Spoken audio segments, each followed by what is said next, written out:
Hello, everyone. Welcome back. Holy hell, what is going on? Thank you, as always, for joining us.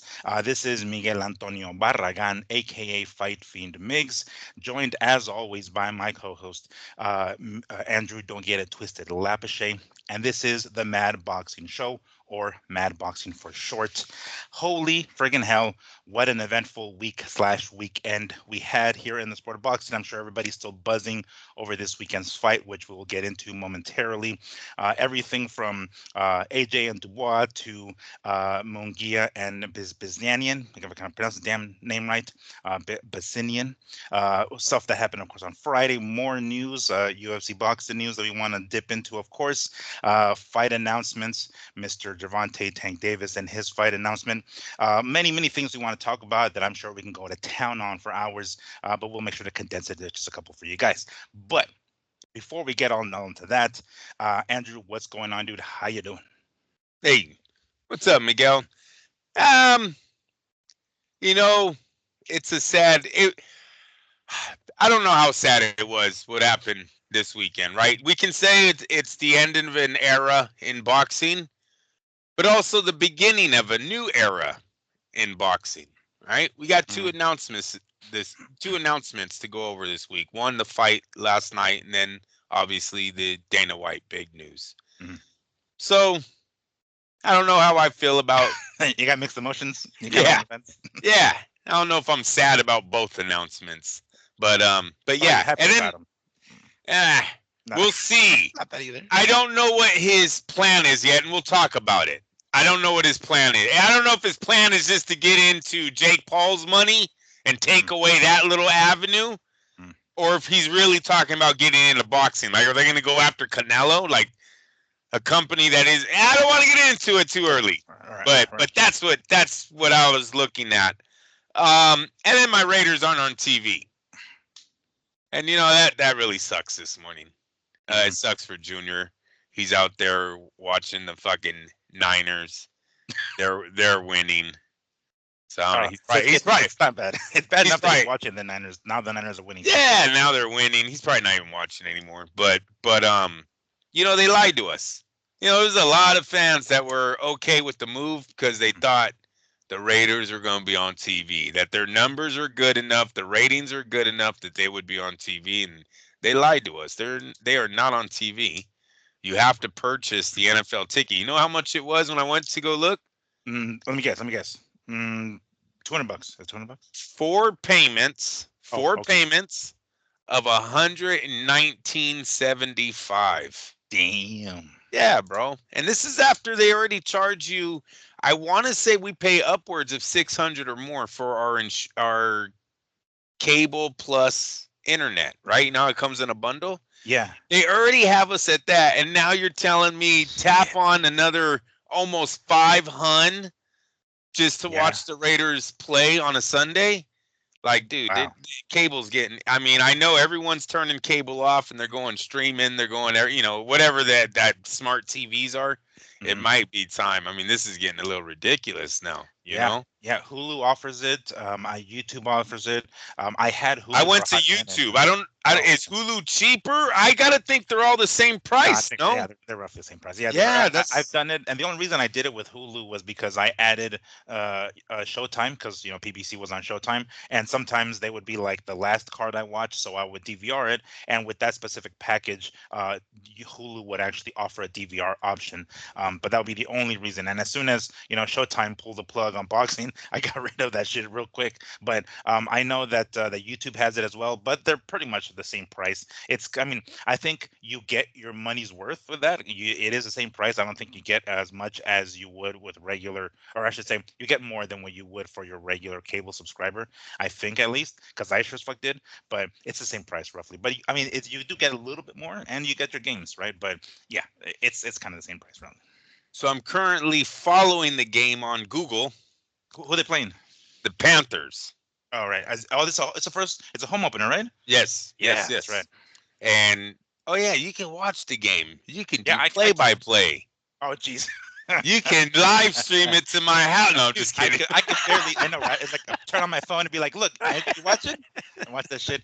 play-by-play while Hey, you're like, Miguel, every Sunday I'm gonna need you to set up a camera. yeah, I'm just gonna like put it on the tripod and then hear me and my Your dog. dad can watch it in Spanish. I don't care. I'll learn Spanish to watch this game. Yeah, it'll be you hear the dogs in the background, the UPS truck swinging by, or we're watching this fucking game with shitty sound. Did you ever see My the me guy? cussing. Uh, You're like they're like your friend. He swears a lot. Shit, if you hear Motherfucker. my dad in Spanish, my dad is 10 times worse, man. So I'm sure he'll be All like, right, very "What?" good. Yeah. So trust me, that's not a problem at all. We're used to that, believe me, in this house at least from my pops. That's not. But did you ever see that video of that guy who was like streaming some game or some fight, I think he was, and he had like on the corner of his screen was him, and he had like a PlayStation remote or something like that, and he basically played it off as if he's playing a video game when he's actually just giving the fight for free. It was fucking hilarious, dude. I think Nice. some of the funniest shit are people wearing glasses, watching the fight and just kind of like recording of him watching, and you can see the reflection off the lens of his glasses. Oh, geez, I've seen that stuff. The best one I seen was a comedian, and he did his set during the fight, and he was funny as hell. And then he kept giving his shows. You know what shows Mhm, he would be at? mhm. Thought he got up really high on the views, man. It was totally worth it how the guy staged it. And yeah, he made me laugh. Too bad I don't remember his name, Ah, but I do remember him pulling that off, and I thought that was pretty genius of him because it did get a lot of people were laughing, saying you're pretty funny. This is funny. Gonna check you out. All that were coming mhm. in on his feed, but he was showing us the fight. So how did he do it? Like, I mean, was he just He like just talked over the fight basically. The fight was on and he was talking oh, over it, doing his set, just doing a mm, stand-up set. And we were all laughing watching it, and then every once in a while he would tell us his shows, where his shows were going to be at, or his dates or whatever. I yeah. just thought it was genius. I was like, man, because he got up there on the views. He never got caught. Like we watched a whole, I forgot what pay-per-view it was, but he never got caught either because he had it was like come listen to the comedy, but you Mm, could see the fight in the oh, thumbnail. You know what I mean? But the yeah. title was like "Come Listen to Stand Up" or something like that. Mm, And yeah, he got away with it. I don't know if he got away with it the next day. Might have got a ticket the next day, but that night he got away with it. yeah, right. He definitely screwed them over, the company, fucking, or pay-per-view company, over, because everybody got to watch it for free, I'm sure. Yes, it might have even been McGregor Mayweather, dude. That's why I think he got 1 million views. I Yeah. remember him getting pretty high on the views, Miguel. And it Mm, might have been Mayweather McGregor I was watching on that one. Because remember that night they said the views were stealing of that one was through the roof. oh. Remember that, the McGregor Mm, mm, Mayweather card. So it might have been that one I was watching. But anyways, mm. the Raiders are losing, so I'm glad Oh, I didn't spend yes. $119 for the next 4 weeks or four Yeah. months. You're like, I'm glad that second installment of 119.45 didn't go through. You know, I got a new card with a different number, so it declined. Um, well, yeah, it sucks that we're starting off on that note, but this is, after all, a boxing show, and we're going to talk about the juiciest fucking story of the weekend, which, of course, everybody is all talking about, is the unfortunate toppling, falling of the once mighty AJ Anthony Joshua, getting knocked out by Daniel Dubois, or Dynamite, or whatever it is they call him. I forget what they call him, but Triple D. Give him that. This is quite the man. It was quite the back and forth. With the emotions. I was Oh, I okay, was yeah. watching. No, yeah, because like I was like, oh shit, oh shit. Because here's the thing, right? Everybody knows Daniel Dubois knocked him the fuck out, right? Not out cold, but he didn't make the 10 count, so that's a knockout. Right. I was watching this, and I was thinking, damn, Dubois came out, guns blazing right off the bat, right?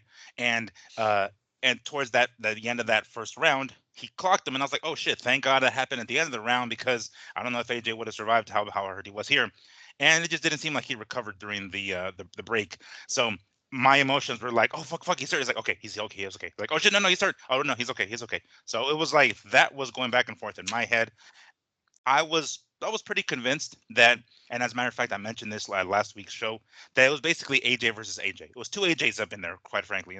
It was Dubois basically looking like fucking AJ does when he comes in and whoops ass and puts his power to display. And then if that doesn't work, he tends to shrink. He tends to wilt. I figured, you know what? If AJ can survive this, I think that Dubois is going to shrink later on in the second half of the fight. He's going to be like, damn, I can't take this fool out. And then AJ's going to make his comeback, and it's going to be a great damn comeback. And it would have been a hell of a story, hell of a fight. I figured it was going to It be. almost happened. It almost happened. It Exactly. It almost almost happened. happened. And when it didn't happen, I was like, oh, okay, that's it. Now, obviously, it's not coming back from that.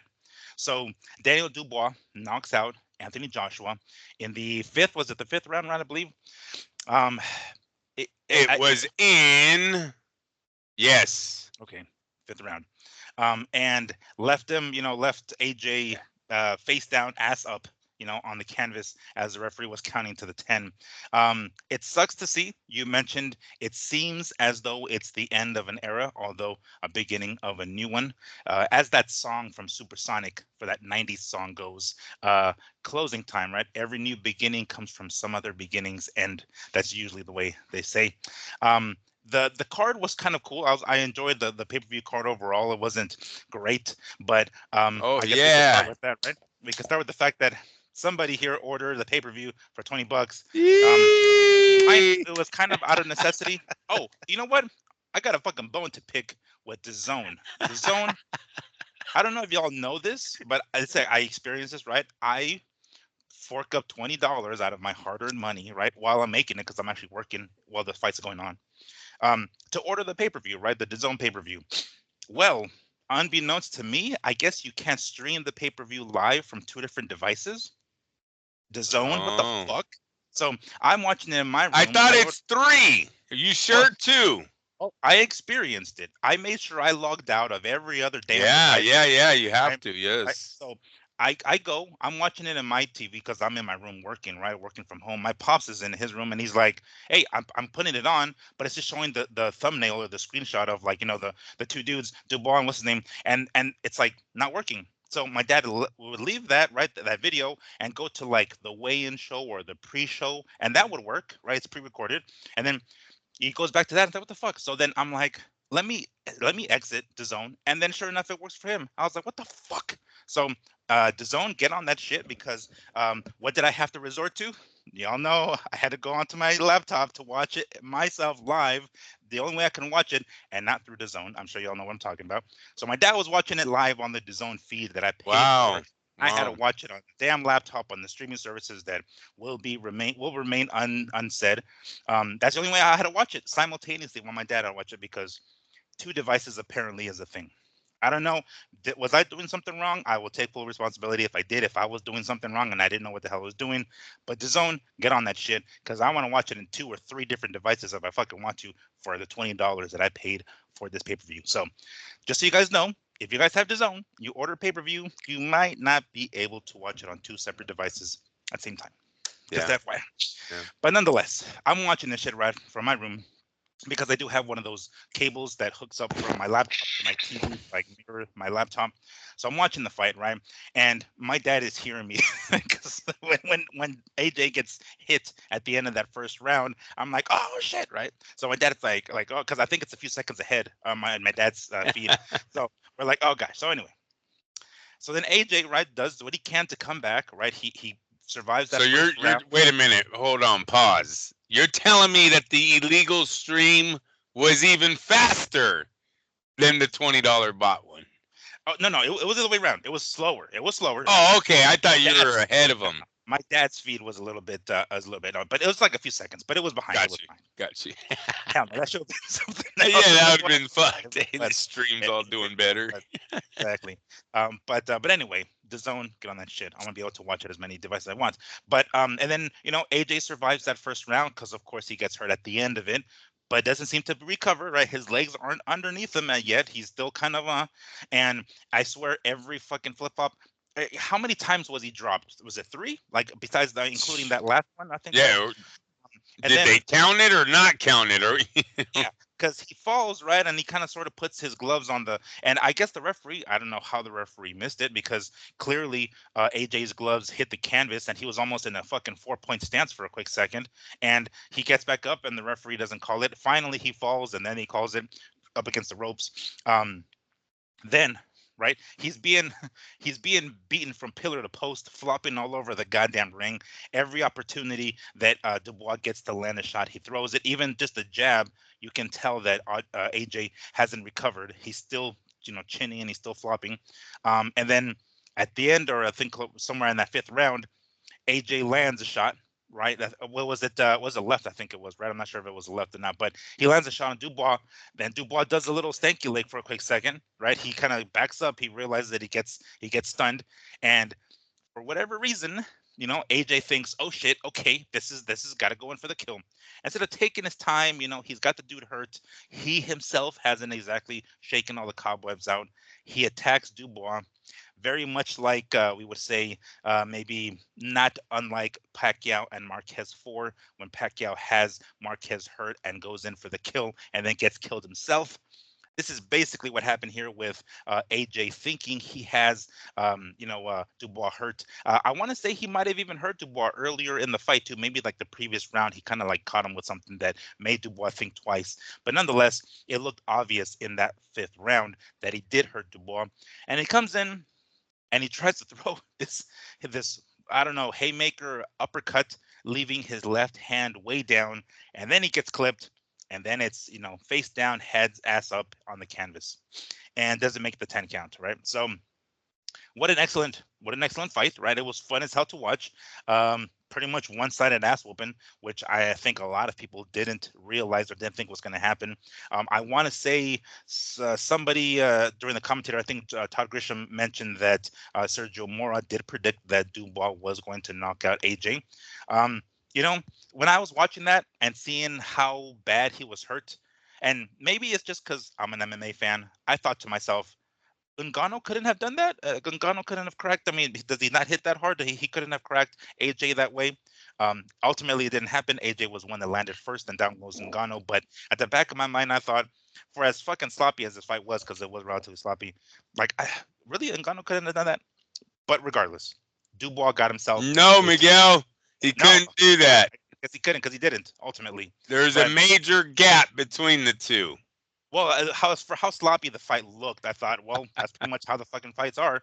So Dubois defends his IBF heavyweight championship, taking out the Olympian in AJ, and possibly blowing out the candle on his career.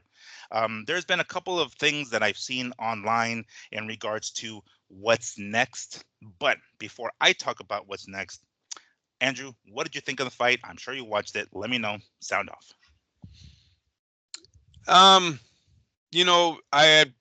was going for Dubois also. I never trusted the chin of Joshua in this one. And Joshua knew it. I don't know if you watched the press conference, but Joshua had talked about Dubois touching him in a sparring match. He's like, he got me before, and I really think I need to get him back in this one. He says something along those lines, and Dubois looks at him and goes, hey, man, we were just sparring. This is a real fight now. Mm-hmm. So Anthony knew the power that he was getting involved in, and it touched him early. It got to him mentally, and he never got over it. Now, maybe he was hurt. Maybe he wasn't. I don't know. Is Dubois Mike Tyson now? Because every time he touched the dude, it was hurting him, right? He was rocking. He rocked Anthony all night last night. Even when he got hurt, Anthony finally landed the two right hands that drove him into the ropes. He ends it with the right hand immediately in return. Like, he had no fear for Joshua. That sparring match must have been something, right? Because I was thinking this was going to be a fight of whoever lands first. That's exactly what happened, man. The guy that landed first maybe concussed the other opponent, and that was it. It was all said and done. Now it's just a matter of time. And Joshua had that power too, because obviously we seen when he finally landed his right hand, it wobbled the Dubois.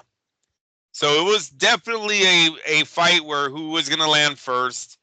Dubois came out on fire. Just like, it's hard saying I liked him mentally, because I know if you go back to his Joe Joyce fight, I think I'm like, I'll never watch this motherfucker again. You quitter. Now I'm that like, was the consensus. That was, and not just that. yes, I Also know if I against go back. fucking Usyk too, mind you. So it's not completely out of the water. He's not in the completely clear yet. Because but anyway, go ahead.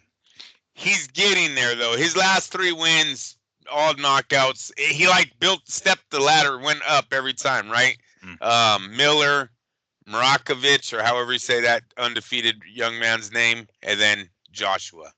So he climbed the ladder. He's there now. He obviously has grown as a fighter. Not his chin. His chin didn't get better, but maybe his defense and all that is getting better, right?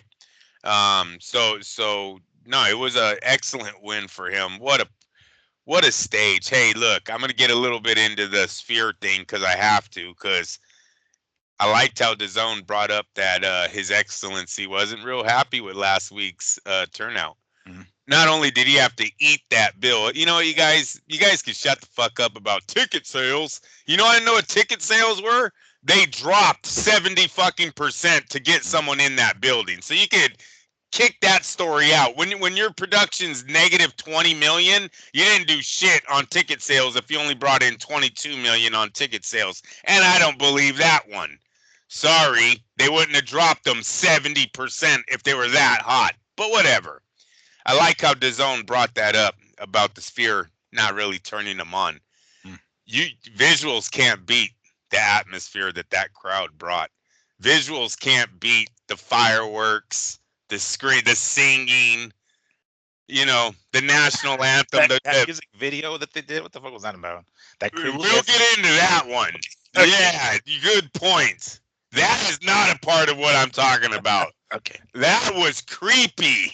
Was that Halloween? His Excellency kind of needs to explain his vision on that one. I didn't get it at all. You know, you're showing kids how to take themselves out too.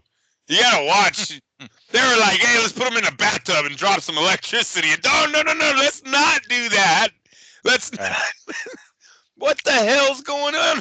Yeah. God, you threw me all off. You triggered me. Sorry. I thought that's what you were referring to, so I was like, No. I was talking about the crowd. Yeah, okay. Yeah. I'm talking about them both walking out. You know, the way the crowd responds to the fighters. AJ had a lot of fans there. Anthony, not too much, but he's a countryman. It's not like he was booed walking out. No, that was a pretty bad scene. That was a pretty bad atmosphere. I think I've said it before that the Europeans have taken over as the best fans of the sport right now. They bring that soccer-like atmosphere. There's still Mexicans are dedicated. Don't get it twisted. We just haven't seen a fight on that stage yet, I guess. Because look at Allegiant Stadium can bring that atmosphere. I guarantee you. They can do that kind of atmosphere there with the boxing diehards of America. You just need the fight. You need the fight that's going to pack that house. And we'll be just as loud. The fireworks will be. We don't have an open. It's a dome though. It's a dome, so it's not open. But the capacity, get 80,000. Because obviously, I believe it isn't it like 70,000, something like that, just with the stands. And then you got to add the seats on the field. That could be another 10,000 or so that they're putting on the field all around that ring. You know what I'm saying? So I think America would do fine. I'm still interested in a stadium sellout than I am the Sphere, especially because the UFC showed us what it was. Yeah. It wasn't that. To me, it was not that. Well, I mean, I think it was more of an experiment. You know, it's like, all right, let's put the fight here. Let's see how it does. Let's see how it looks. It doesn't help that they charged like through the ass with those damn tickets. But regardless, I think it was more that because we've even said it and we mentioned it last week, and Dana White has said it since then. He's like, we're not going back there. Fuck them, we're never going back there. Yeah. So clearly, you know, it's too expensive, Miguel. It's too expensive. They're not going to make it back in. But we saw it. We saw what it could be, right? I doubt people will ever want to fucking buy those tickets again. But yeah, I'm more interested. Oh, and then I think what was it? I remember wasn't it Chavez that went to somewhere with Greg Haugen, right? And that had like the Bull Stadium. Yeah, Azteca Stadium or something. Is that what it was? Okay. Yeah. It might be that one. You're right. But that had a fuck ton of people, right? So it's Yep. just like, I mean, and you just need the fight. You need the right fight to be in there. And I guess we can talk about later what fight could potentially be for here at Allegiant Stadium. But yeah, that crowd was fucking popping. That crowd Yeah. was hella popping. And not to take the point off of what you're saying, but there was even a damn concert with fucking the dude from Oh, I Oasis. know. Like, what the fuck? Like, God, guys, stop. Yeah, Enough with that shit. I didn't We need had that. this weird Halloween music video with Sweet Caroline or whatever the hell it was, and then this semi concert with Liam Gallagher. So it was strange, huh? They put more money into at least our AI video than they did the Sphere's AI video. I gotta say, that Sphere AI video of the Mexican history of fighting or whatever and look, I might have been wrong about them not showing boxers, because did you see boxers in a video at any point of that night? I didn't watch it because I had Canelo and because like I was watching. I've heard. Sorry, Miguel, I thought you did. No. Well, I was watching the fights because like I had I was watching primarily Canelo and Berlanga and that undercard because I wanted to see Caleb and fucking McCumbee, and then but I had on my desktop the UFC card. So in between rounds, I would like hop over and switch it, right? And then if that happens during Laura and Garcia, I just focused on fucking my desktop and watched the rest of the UFC card. But I didn't see what video they were talking about. I haven't seen that. I have yet to even see it. Like if they have, nobody's ever put it on YouTube or anything. So I'm not even sure what video that is. But apparently, that's what I'm going off of. The only videos that I seen were some generic ass. It looked like someone made them up the day before through AI. Like seriously, they were really weird.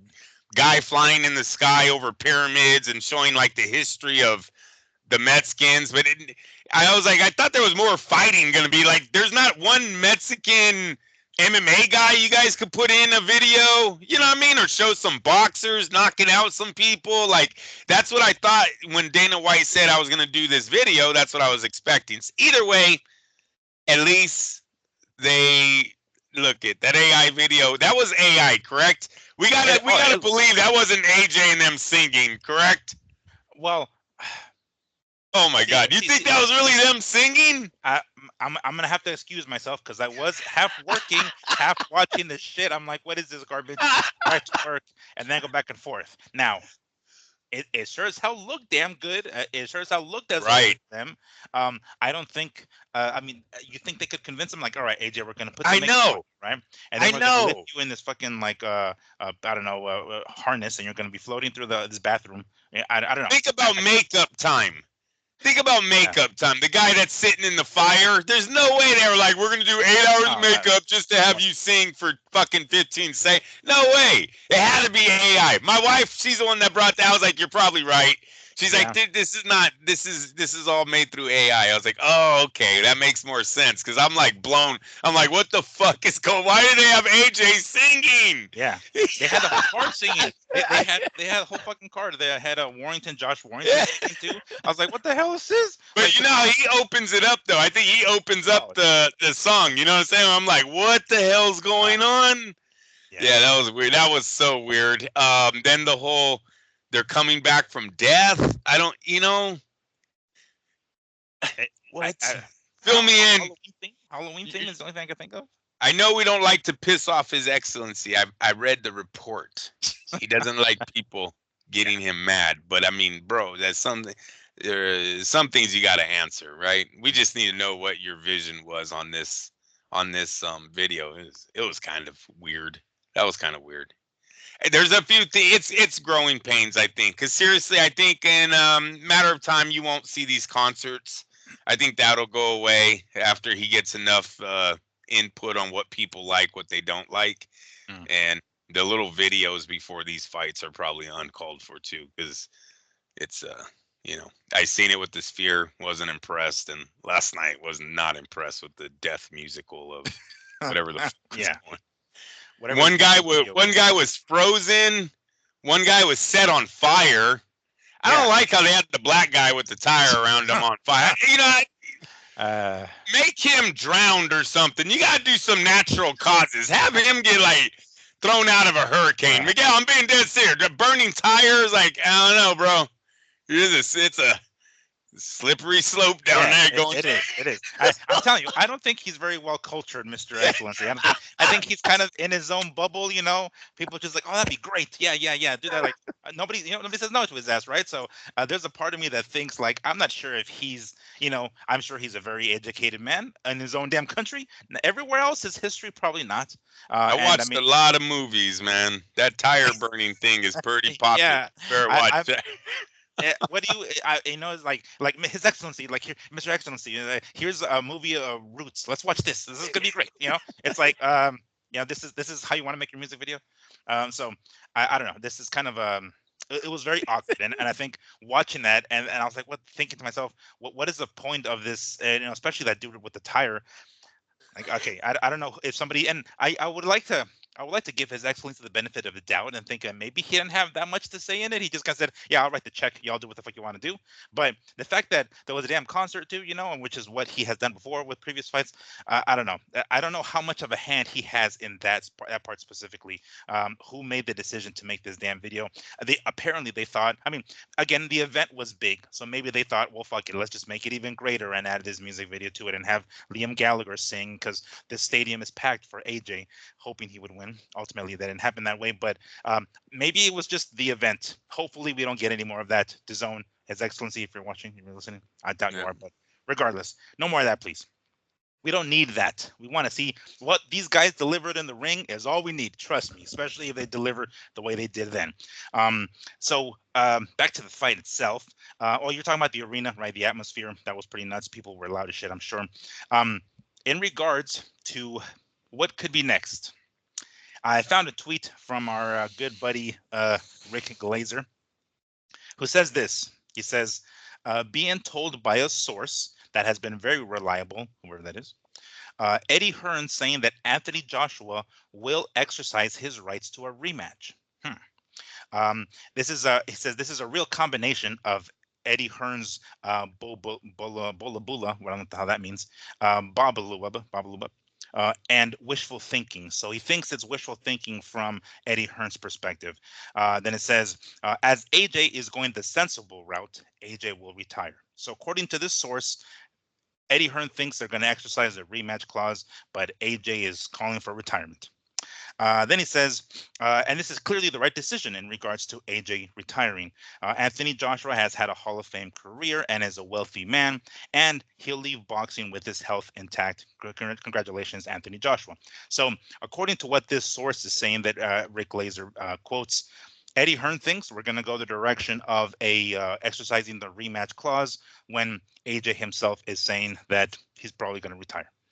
I don't know which direction they're going to end up going ultimately, but I don't know if a rematch is really the way they want to go. I did watch bits and pieces of the post-fight press conference. AJ didn't ask or didn't answer any questions. He came in later. What's his name? Eddie Hearn comes into the conference and he says, "Look, guys, I advised AJ not to come out here, but he's going to do it anyway because he wants to. He's not going to come out and answer questions. He's just going to come out and basically say, hey, y'all, I'm doing fine. Yada, yada, yada. XYZ didn't go the way I wanted. Thank you for coming." And then he booked it. So he didn't answer any questions. AJ, I'm talking about. It was basically Hearn talking about it. He kind of made it seem like he doesn't want to go the same route that they did before after AJ lost to Usyk, where he had to rack up a couple of wins to get back to kind of, this IBF championship match that he had. It doesn't seem like he wants to do that. I'm talking about Hearn. But ultimately, he's going to decide, AJ's the one that's going to decide. I want to say I even heard AJ think that he might want the rematch. I don't know if they're going to go that direction, but I'm not sure if that's actually a good idea. The way it seems, retirement seems the more likely outcome, probably the best outcome at this point, because how is he going to come back from this? It wasn't just him losing a decision the way he did against Usyk, or it wasn't this losing kind of a fluke against Andy Ruiz. This was an ass whooping, from the jump. It was an ass whooping. So how he can come back from this, I don't know. I would like to think that retirement is the I guess the plan at this point. Yes, he has his brain still intact, right? He's not slurring his words. He's a very, very rich guy, and he's still a celebrity. So maybe there's still something he can do outside of boxing. I hope so, right? A lot of fighters tend to forget that there's life after boxing, and the fact that he still has all his faculties still intact, I think is a good thing. But possibly this might be the end of the road. And as I mentioned earlier, Dubois blowing out the candle on Anthony Joshua's career. What do you think? I forgot where I was gonna go with that. Oh, sorry, did I ramble for too long? No. Whatchamacallit? Listen, should he end his career? Should he not end his career? That's up to him to decide. I can't go off of money because of Floyd being in financial troubles. Mm. They should make money until someone tells them not to make money.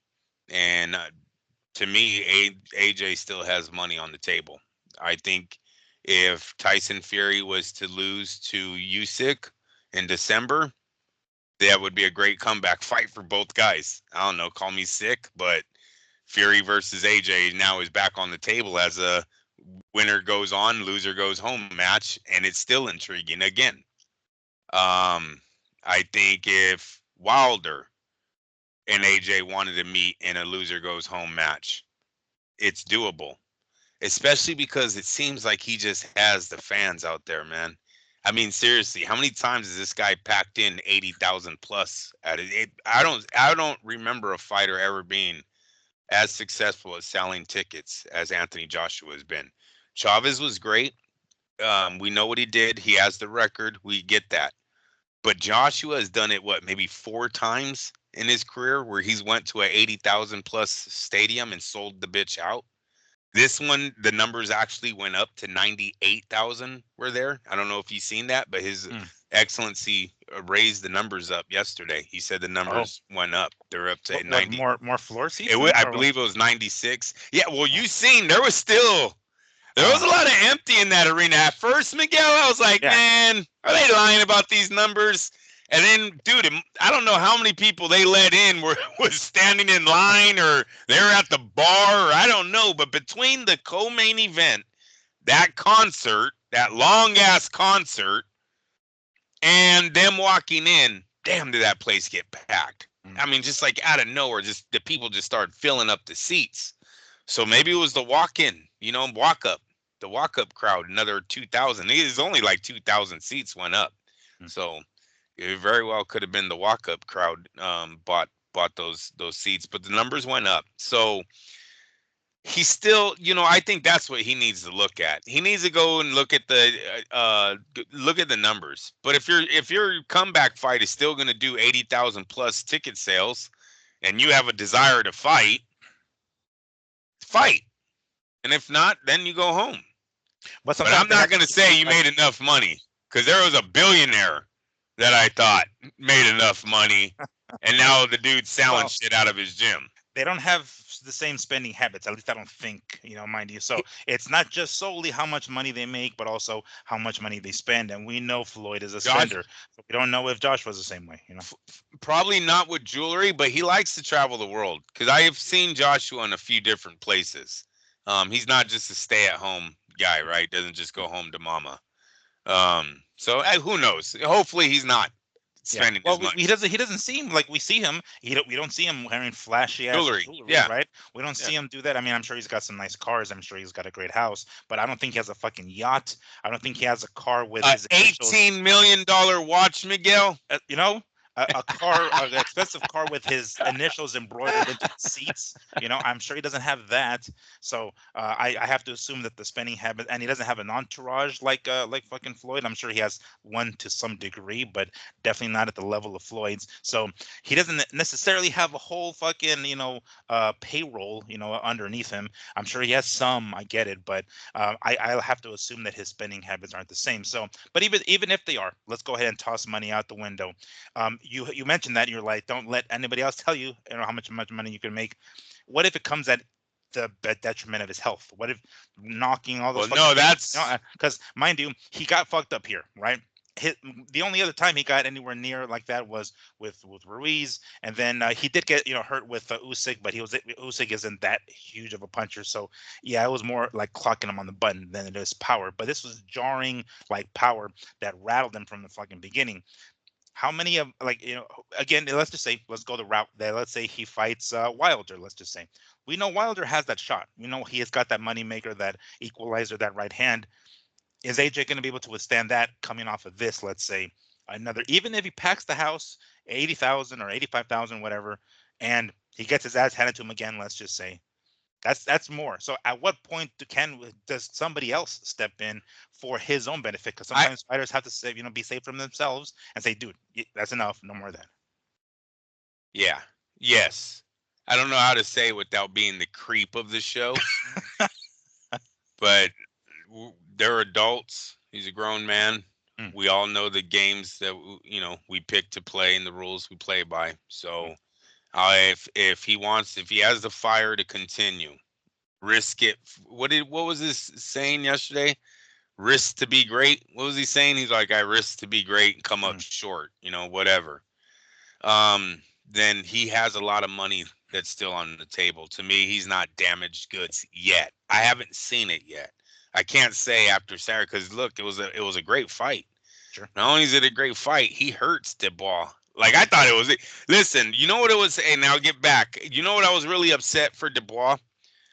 How many ups and downs emotionally that dude had to go through in this fight, man. The fucking ref waving it off like this. Oh, yeah. And then he's like, oh, no, I didn't mean it was over. Did you think I meant it was over? Ha! No, just get up. Ha! He hated AJ. Hey, he hated Dubois, bro. He hated Dubois. Hey, they were both holding. Anthony's holding on for dear life, hurt, spaghetti-legged. He's like, Daniel, let him go. Well, Daniel? Motherfucker, the other guy's out on his feet. What do you mean, Danny? Or Danny? He was calling him Danny or some shit. But it was like, come on, bro. That ref hated Daniel Dubois. He was straight AJ. But yeah, he was. Even with the low blow, like he caught him with a punch that was like, again, I'm half watching, half working. So I see the low blow. I'm like, oh, that wasn't too bad. And the referee splits him up and gives him time. And I'm like, are you fucking serious? Yeah, he's really giving AJ a lot of time to recover. Yeah. So it was real sad when I seen Anthony finally crack him with the right hand. I was like, oh man, that's it. The fight's gonna go the other way. I immediately thought Dubois got. Because I told Chris, there's only so many ups and downs you could have before it starts affecting you. Your strength. You know what I mean? Because you're like, yeah, did I just win? Oh no, I didn't win. Okay, get back into it. Oh shit, I won. Oh shit, I didn't win. All right, get back. He's like, come on, bro. Like, stop the fight. Do something. At the end of the first, it looked like it was waved off or it was over. I mean, it was a roller coaster, especially when you bet on it, people. It's a roller coaster. That was specifically. Now the referee's waving it off, thinking they're waving off the fight, but he's just waving off the knockdown. Oh, I celebrated. And I was like, you motherfucker. It's like, honey, get the kids. We're going out for fucking, steak dinners tonight. Like, oh, wait, never mind. Well, the fight isn't over yet. What disrespect, huh? They gave us $350 on the money line and like $600 or so on the knockout. It was like, how is the money line cheaper than the knockout? Like, yeah. I don't know. If I was a knockout, would have been like plus 200. Like, this is Dubois got a 90-something% knockout ratio, and it's Anthony fucking Joshua. Like, that's a puncher's chance at that. And bro, you don't matter. I don't know. It's sad that I didn't go for knockout. I just went for straight up. But I guess I should have followed with what I thought he was going to win by was knockout. I mean, I didn't think it was going to be that easy, but bro, I didn't like Joshua. Joshua, ever since his defeat to Andy Ruiz, it's never really been the same. I know we've been saying it's a comeback and he's had these good little fights, but you look at the opponents that he walked through, they're all fucking trash. They're not top elite guys, Klitschko is his peak. That's the peak of Anthony Joshua's career. He fights, then he has like 4 title defenses, Povetkin being the last one before he steps in with Andy Ruiz. And I think it's Povetkin, Parker, and Klitschko is the peak of his career. Because even Parker was like undefeated, I believe. He was a champ at the time. Povetkin only has one defeat to a Klitschko. He was like a solid boogeyman of the division for a long time. Anthony took care of him, knocked him out. And then the Klitschko fight that's still, you can't take that away from Anthony. That's a legendary fight, man. What those two did to each other that night. He definitely took it to the king, took it away from him. He went and took his throne. Yeah, right. Unlike Fury, and because Fury got to Klitschko first. Yeah, that was a punch. Yeah, it was literally a punch. It seemed like took the belt away. Yeah, right. It was one right hand that whole night, bro. That Klitschko got caught turning around. Tyson hits him with like a looping right, and it didn't hurt him. It's a total balance thing. I swear to God, that was the only thing that landed that whole night. That is one of the most boring handovers of the heavyweight titles we've ever seen. It was a real weird fight. The way AJ did it is the way you do it.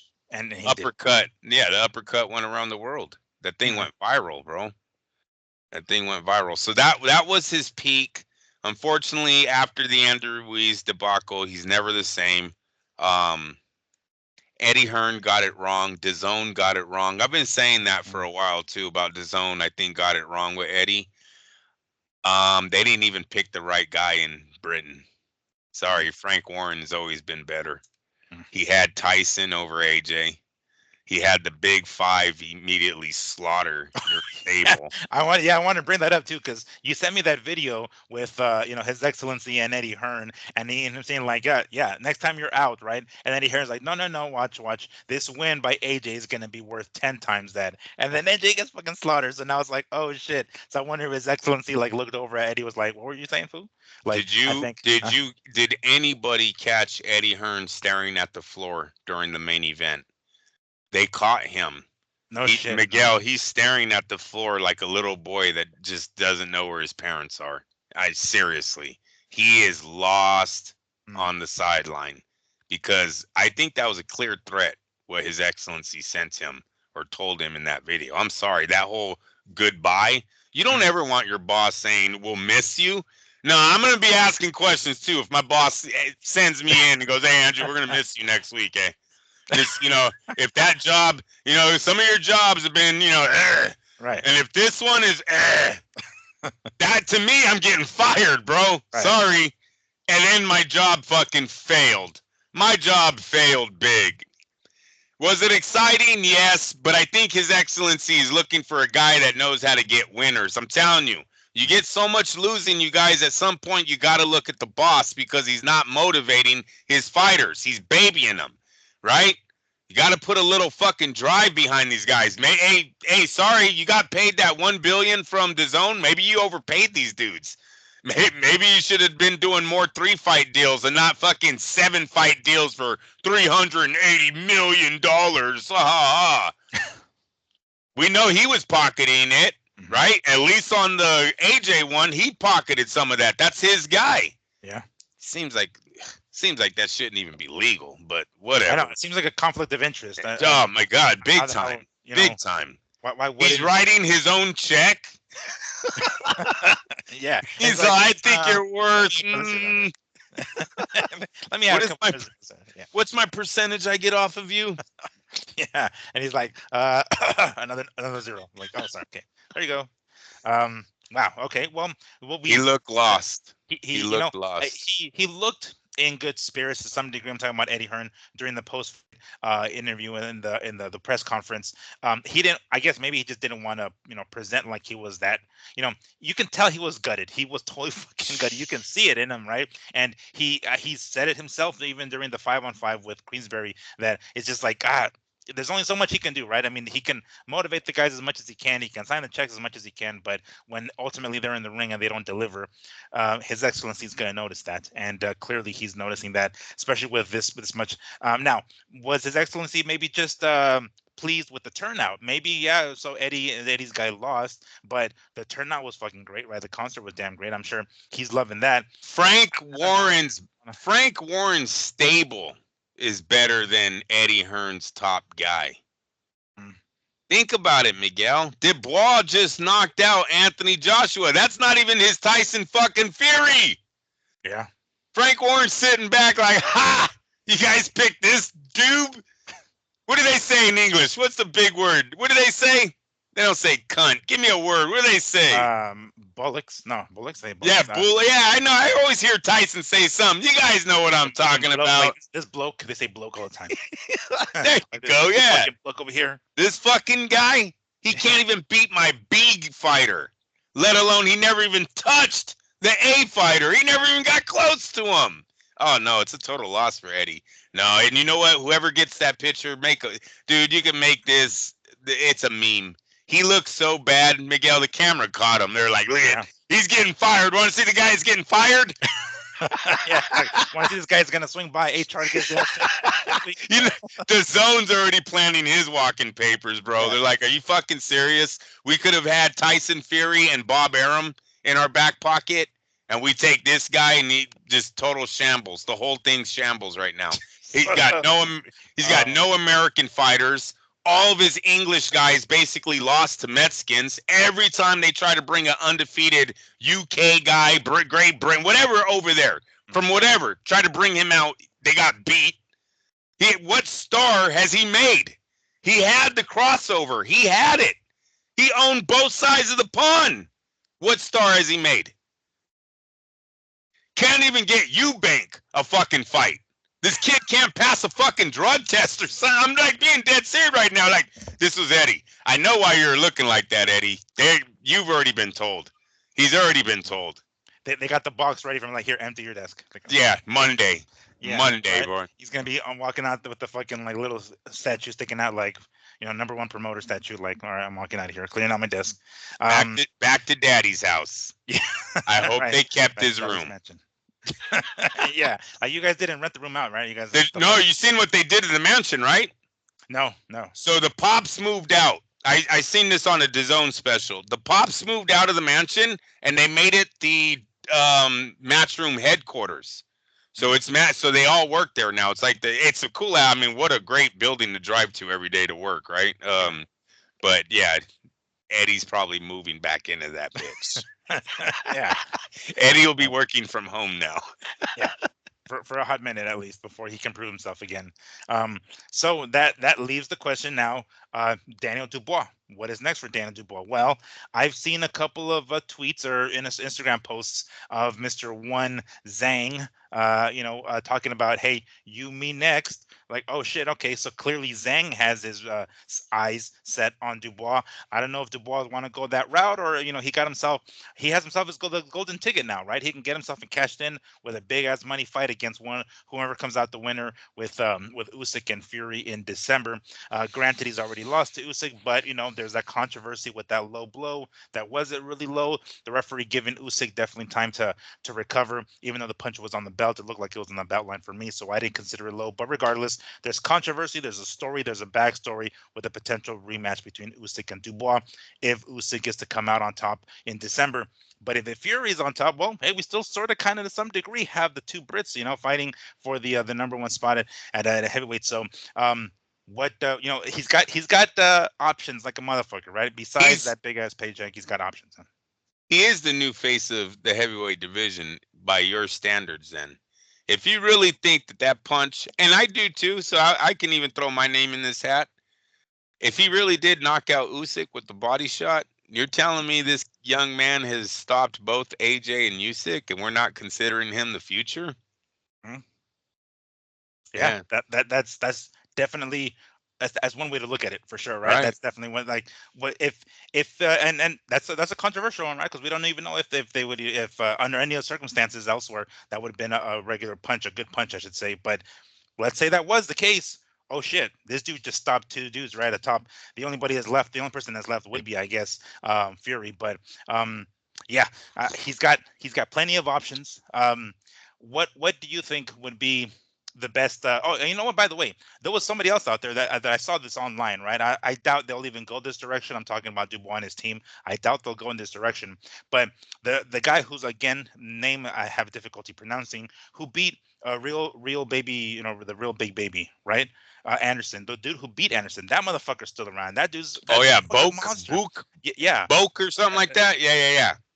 That somebody posted a picture of him. I think it was him and Dubois in a previous sparring session or something like that. They're like, arm in arm, and it's like, oh shit, Well, that's enough. You talk about this in a funny way to circle back to what you said at the very beginning, the end of an era, but the beginning of another one with guys like Zhang, guys like the gentleman I just mentioned, whose name I Definitely, can't pronounce, definitely. like Joseph Parker still, who's still kind of mingling. It's like, oh shit, these guys are gonna be. I mean, these guys aren't young chickens, spring chickens either, but they're the guys next in line, I guess. So, damn.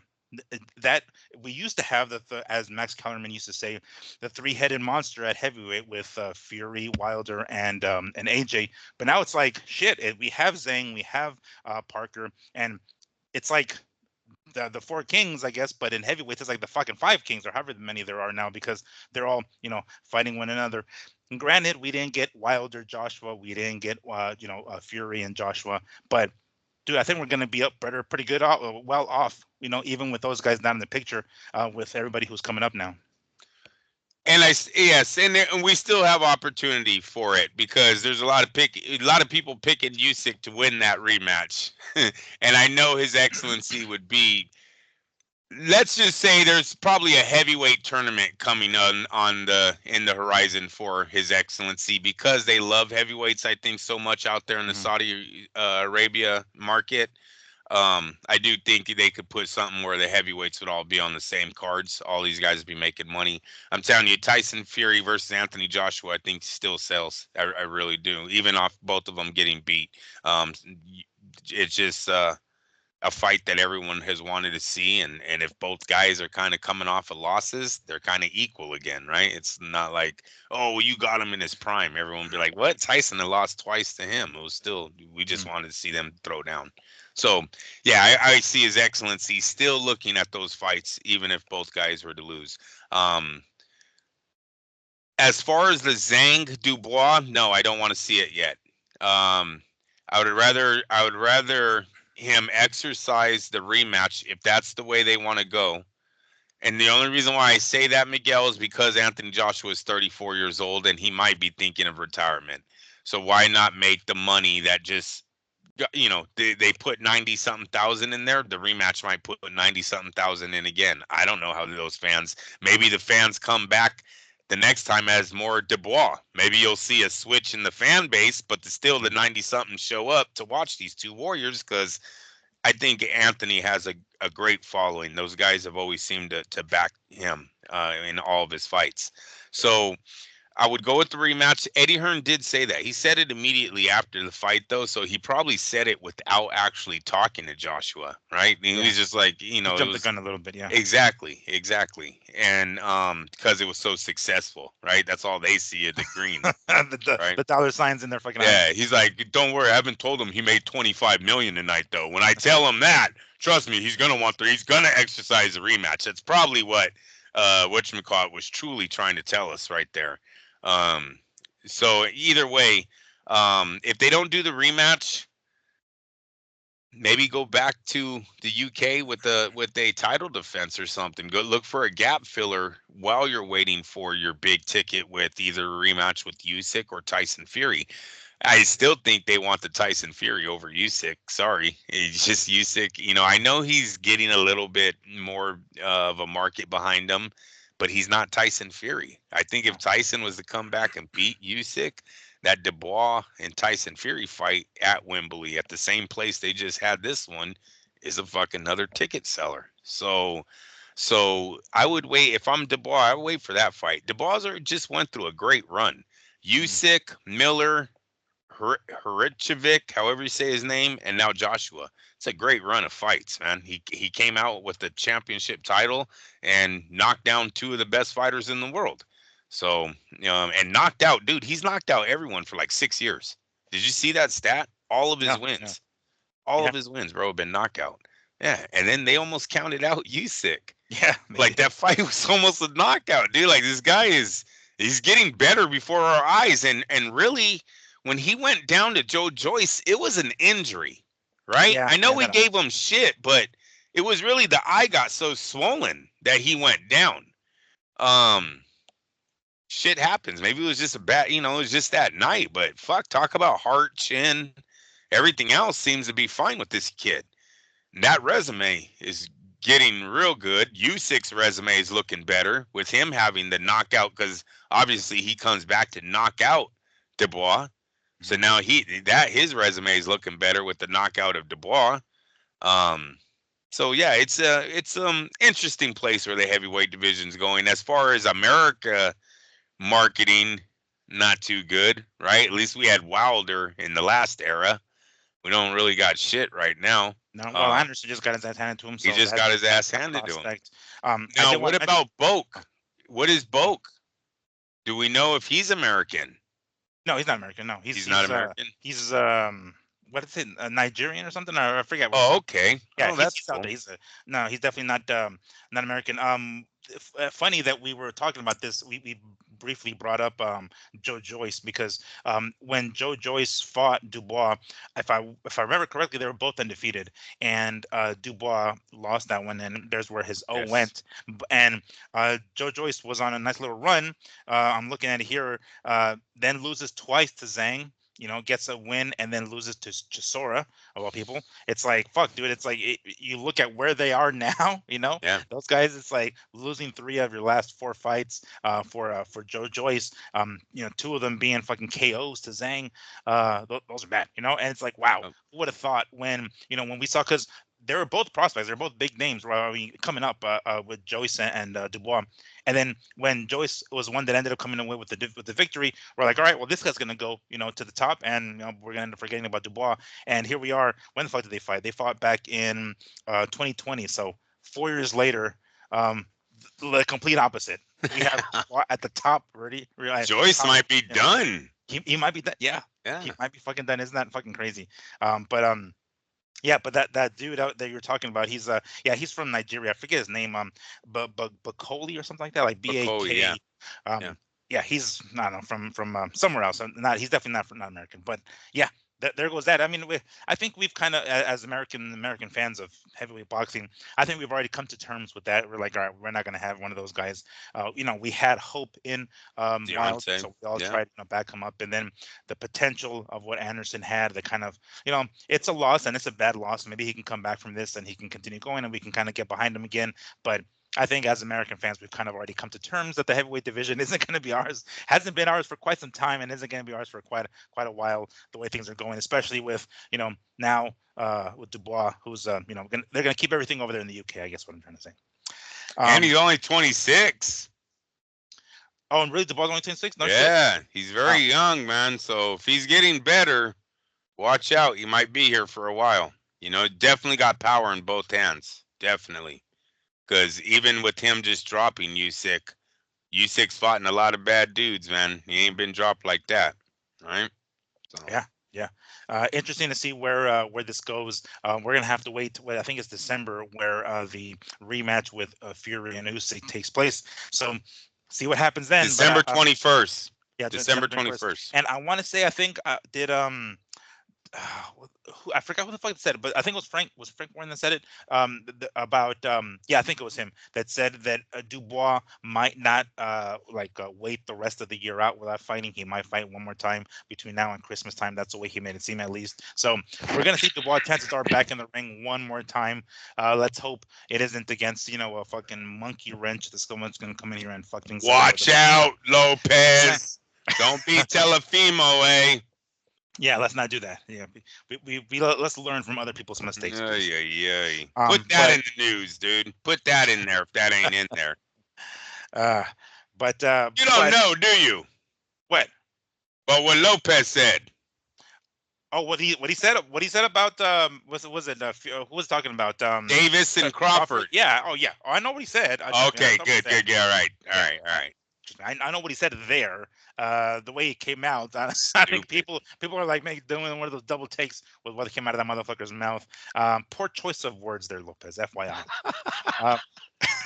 You're supposed to wait until you have the fight before you drop something. That's a ticket seller, but you got to get the fight first, kid. Don't piss them off to where they're like, you know what, fuck that dude. I don't ever want to talk to him again. Now you just blew it. Wait until the ink dries, please. Yeah. Before the negotiations even start. But besides that great, one-sided ass whooping that we saw this weekend, there was some more fights on Top Rank. Top Rank brought us the Oh Top yeah. Rank debut of one Jaime Munguia making his comeback after his fight with Canelo Alvarez back in May. Did you catch that, by the way? I caught it. I'm like, Yes. okay, cool. All right. So Munguia ended up, coming away with the victory. Not an easy one. In It's fact, the same Munguia, bro. it's the same. And you know what? I might I'm gonna go on a limb and say it's a worse Munguia because he fucking went back to Eric Morales. Eric Yeah. Morales is back in his corner. That seems like a step back for whatever reason. It didn't work out between them before. Okay, you don't go back there once the saying, once you take your trash out to the fucking curb, you don't go back there. So it's like I don't know what happened. I mean, he goes back to Morales. What is Morales gonna say? No, knowing is gonna be a pretty fucking decent paycheck. Sure, yeah, come back here. I knew you were wrong, motherfucker. Get your ass back in here, And and then we see, and now mind you, the opening seconds of by he fought this dude Eric Bazinian, because I want to get his name right. Eric Bazinian, um, from I think they say Montreal. I think. Um, he the fight looked relatively easy for Bazinian. I'll be honest. He was landing the fucking jabs. He was landing the rights. It seemed like Munguia couldn't get out of the way of any fucking punches. It wasn't until Munguia finally started to go down to the bottom, which I think was the fifth or sixth round, that he started to slow Bazinian's movement to be able to catch him. Thank God for that fucking power that he somewhat he still has, that he was able to take him out because yeah, the fight was beginning to turn around. Yes, it was starting to turn around for Munguia in his favor, but giving up those first few rounds the way he did was not looking good. I don't know what the hell he's learning with Eric Morales that he didn't learn the first go around, but I I don't know. I wouldn't be surprised if this relationship doesn't last much longer. But I might say that Munguia looks even worse. Like I don't know. It just maybe it was just me, but Hopefully I it's came just up with the huh? hopefully just the opponent. Hopefully Oh, just the opponent. okay. We'll take it. We'll take it. Hopefully it's just the opponent.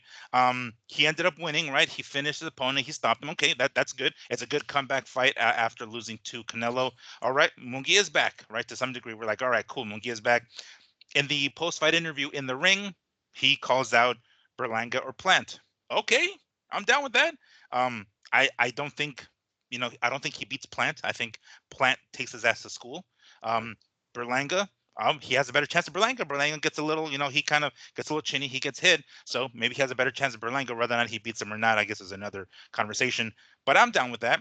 He got the difficult fight out of the way. This comeback fight, I'm sure his headspace or his head was in a space where it's like uncertainty after losing to Canelo. How is he going to come back? How are we going to see him? If he's going to look any different? He didn't look any different. Dare I say it? He looked even worse. But he came away with the victory. Regardless, he came away with the victory, and he stopped the guy. So okay, cool. Whew. We have that Munguia fight. Munguia win. The future looks pretty good for him. He has a couple of options, so I'm down for that. What did you see? I would say he was the same Munguia, Miguel. Hmm. And with that being said, that's why I want to see him in the ring with nothing else but the elites from here on out until there's no market left. He's not getting any better. There is no change to a 43 plus pro fight career. He's not Bernard Hopkins. He's not Marco Antonio Barrera. There will be no He's switch not. at the end there. His face is his defense. His power is his savior. That's been his ticket this whole time. Um, he's exciting. Hey, he can pack a. Can he not pack a crowd? Again, the Mets can show up for this kid, man. It's really weird. I don't know if they're, I don't know what the capacity is of these buildings that they're filling up, but it looks good on TV. He looks like he's selling tickets. Plant is the favorite, but Munguia has opportunity because we've seen Plant wobbled so much in his last fight, and we know Munguia can land that left hook. So there's opportunity at least for him to pull out a victory there. It's not a total nah, don't do it, dude. That's your final fight kind of contract. I don't think it would be. I think it'd be Plant the favorite, but live underdog big time. Him and Berlanga, same thing. Well, no, he would actually probably be the favorite in a Berlanga fight because Berlanga's still green. We don't know how he's going to respond to the Canelo payday, the Canelo defeat, right? right? He might not even. They might go, "Hey, this kid only works out 3 days a week now. Ever since he got his $1,000,000, Mm-hmm. he added Monday to his weekend, motherfucker." Yeah, he has 4-day weekends all of a sudden. I don't know what the fuck happened there. Yeah. Not sure quite how that happened, but clearly he doesn't come to the gym the way he used to. Yeah. So we need to see how he responds to the payday, the defeat, and then just how much he learned. Now, that's one thing I said last week that I liked about Berlanga during the fight. It really did seem like he was growing during the fight. Like he was trying to do what Canelo was doing. And to me, that's learning, right? Because he's adding shit that Canelo's showing him during the fight. So he was growing. Like in my eyes, he was growing during the damn fight. So we'll see how much of that he actually takes into his next fight. With that being said, I would have Munguia, the favorite, still against Berlanga. Two excellent fights. Doesn't really matter which one they go with, but I don't want to see Munguia in any more of these non-title fucking BS fights. He's been in way too many of them in his career. He faced the top of the division. He did good. He went 12 rounds. Let's go. Let's go back and try to make a run at these titles. So that's where I'm at with Berlanga. Munguia, excuse me, Munguia. I'm not entirely sure if he's going to get too many of those breaks anymore because when he was with Oscar, that this is kind of Oscar's. Well, I mean, I guess everybody's, but in particular Oscar's um, formula. It's let's go ahead and protect this dude for as long as we can, and then just fucking sacrifice him against Canelo and cash out big time, which is pretty much what they did with Munguia. Now that he's with Top Rank. I don't know if he's gonna get too many of those. I don't know if Bob plays the same fucking games. You know what I'm saying? Like he'll progress. I think they'll put him in with tougher guys, more stiffer competition. Whether or not the elite, I don't know. I don't know if that's especially for his next fight. But I which do you think would be the easier fight to make? Would it be um, Plant or would it be? Because I think Plant is still PBC, right? So he's still PBC. He's still Al Heyman, if I remember correctly. And then Munguia is Matchroom and Eddie. Um, and he himself is with Top Munguia Rank. is top rank. No, sorry, Munguia is Top Rank, Berlanga, right? yeah, Berlanga, Berlanga is my bad, matchroom. my Yeah, bad. yeah, yeah. Berlanga is Matchroom, and Plant is PBC. So Munguia be with Top Rank. Which do you think would be the easier fight, or which most likely that actually fight can happen? It matters which one I think His Excellency wants, because I don't know if those fights can get made without his involvement. I don't know if they make enough money on their own as main events. Maybe Berlanga Munguia maybe can do it on their own, but Munguia versus Plant couldn't do it on its own. Mm. Yeah, because at the very least, Munguia and Berlanga can still feed off of the Mexico versus Puerto Rico thing, That's which they right. wouldn't be able to do with Plant. That's right. Hmm. All right, So, all right. um, what else was I going to go with that one? Nah, I forgot what else I was going to say about that. Oh, Bob Arum has worked with His Excellency already. Mhm. Tyson Fury seems to be hanging out a lot over there. Like, I really don't know moving forward, Miguel, into 2025, how much boxing is going to get made without this man being involved because his pockets are so deep. It seems like his pockets are deeper than anyone else in the sport right now. Oh, I'm sure they are. I'm sure they Yeah, are. I mean, being right? from Well, over he's there, worth yeah, billions. I precisely. think he's worth either the same as all of boxing combined, or he's like even a few billions over all of boxing combined. Mm. So you're thinking boxing has no choice but to work with this dude? Yeah. Yes. Mm. Well, on some of those fights that we're talking about, they Mm. wouldn't be discussed without this man being involved. Now Mm. with him, it's like the better B versus Bivol Yeah. situation, right? They're like, Mm. we never would have even thought of this fight unless someone was telling us we're guaranteeing you both men will make 3 million or 5 million. And then they're like, oh yeah, they never made that before in their life. Let's do it. Mhm. So, and I mean, look at the guy. I mean, seriously, the guy bought the UFC card, right? He's been working with the UFC. This guy has big money. He's spending it. Bob Arum just looks like he's not really into the trade anymore. Unfortunately, I can only look at the fighters that have been leaving him in their primes. Pacquiao, Garcia, Crawford. These guys are leaving dead in their prime or dead when they're making big money. You know what I'm saying? And Telefimo hasn't gotten a fight under Bob Arum. Berlanga didn't get a fight under Bob Arum. Crawford couldn't get a fucking fight under Bob Arum. I don't know why. But now with Bob being out of the picture and everything's and like, not Shakur leaving too. Shakur's in. oh, there you go. Yeah, there's the one I'm missing. There you go. With this man being involved, it's like all the fighters are kind of. I think soon they're only going to be picking up his phone calls. Unfortunately, like the other, it might come to a point where they start telling His Excellency, "Hey, you deal with Eddie. I'm tired of dealing with Eddie because they ain't even paying me. You're paying me. So why the fuck do I gotta keep talking to that guy?" Click. Contracts are holding them to talking. But really, who's the guy setting the bill? Who's the guy setting the price for the fight? It's all His Excellency. It sounds like to me what they're telling me is all this guy who's paying. Is the zone really paying, or is this guy paying? Well, here's the thing, though. And I like that direction that you're going because I think fighters will go that direction too. But when you talk about taking money or accepting money from someone like His Excellency, we're not talking about fighting PBC type of people, And that's kind of a segue to the next topic of Gervonta Davis and his next opponent.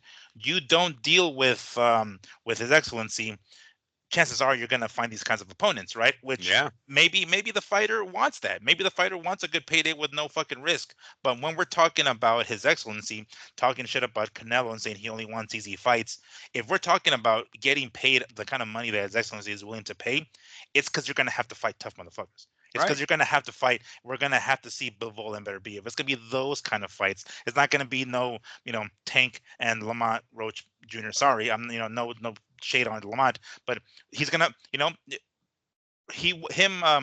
Gervonta Tank Davis supposedly hearing that they offered Jose Valenzuela, a fight, at 135.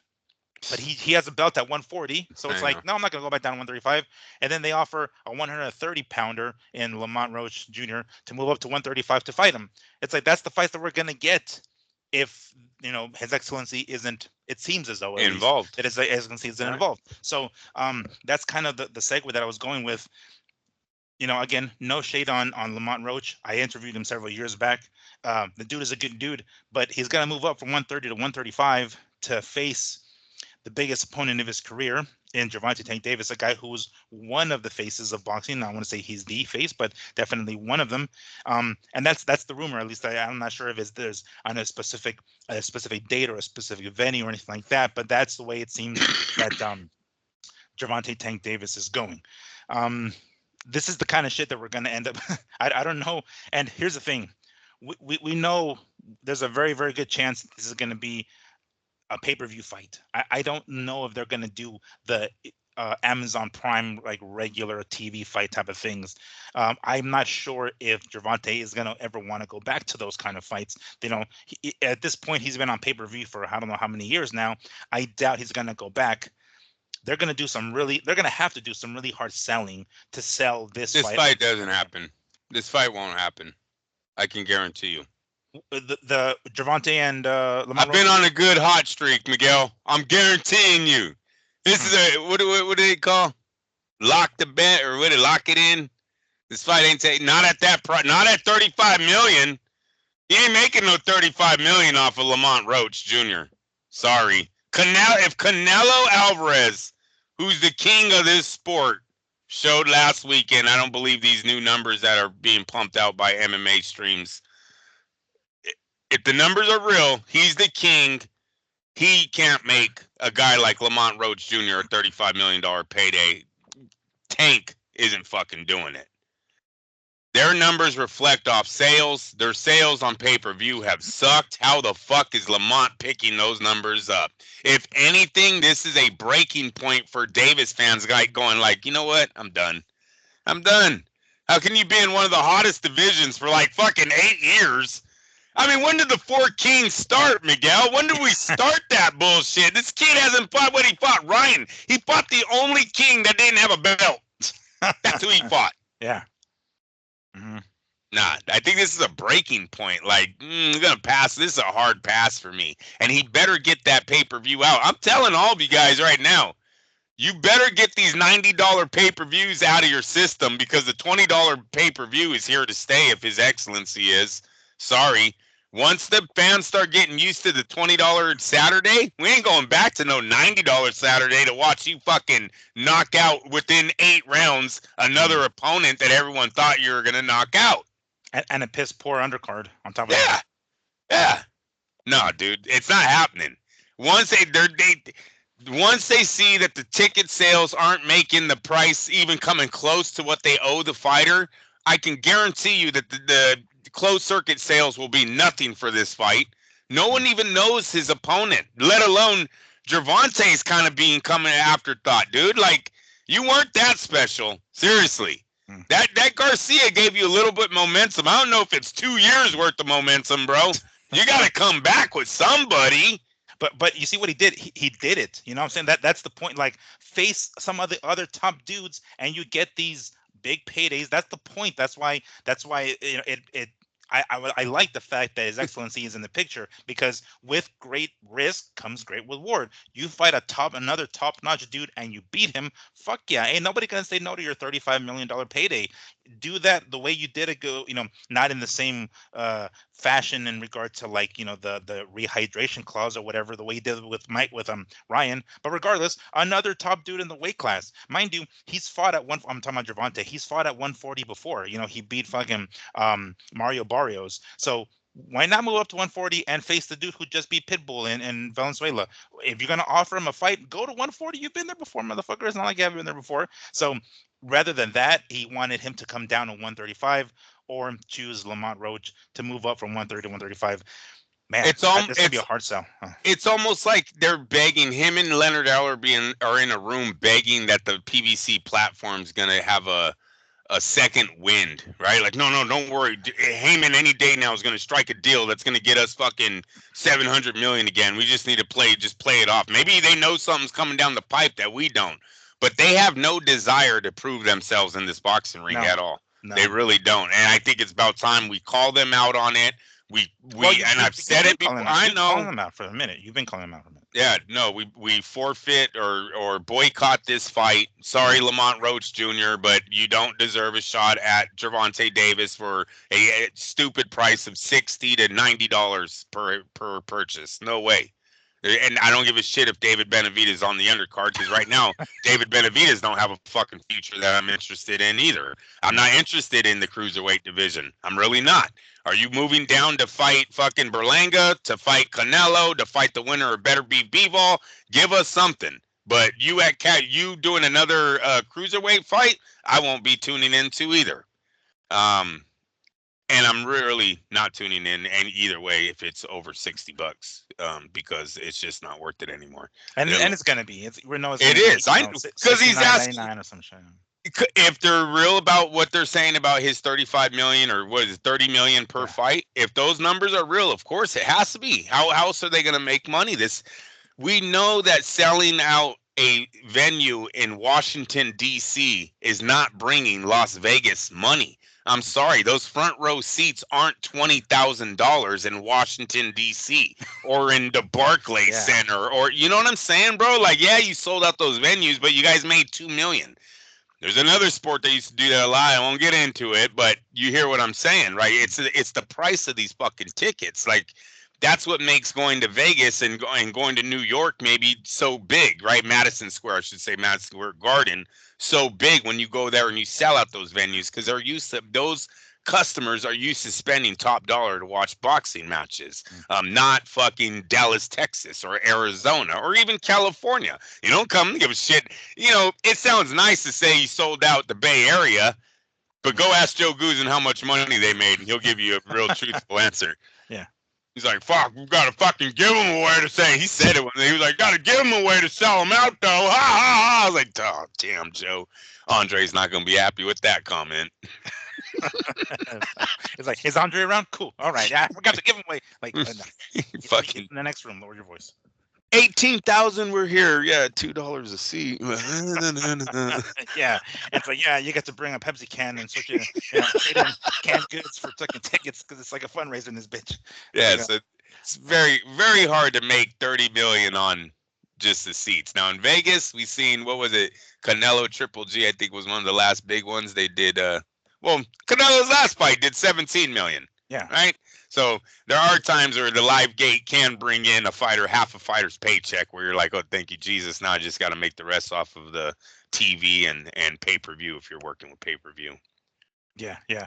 Because, yeah, I don't know. This is, I'm not sure, again, it's going to be a hard sell for them to, I hope, I don't, I'm fairly certain that, that Tank is not going to accept no regular Amazon Prime fight. But this is one of them. Like, if this wasn't, because there's no fucking way they're gonna be able to sell. The backlash is gonna be so negative on this one, dude. Like, I don't see them going through with it. I really don't. No way.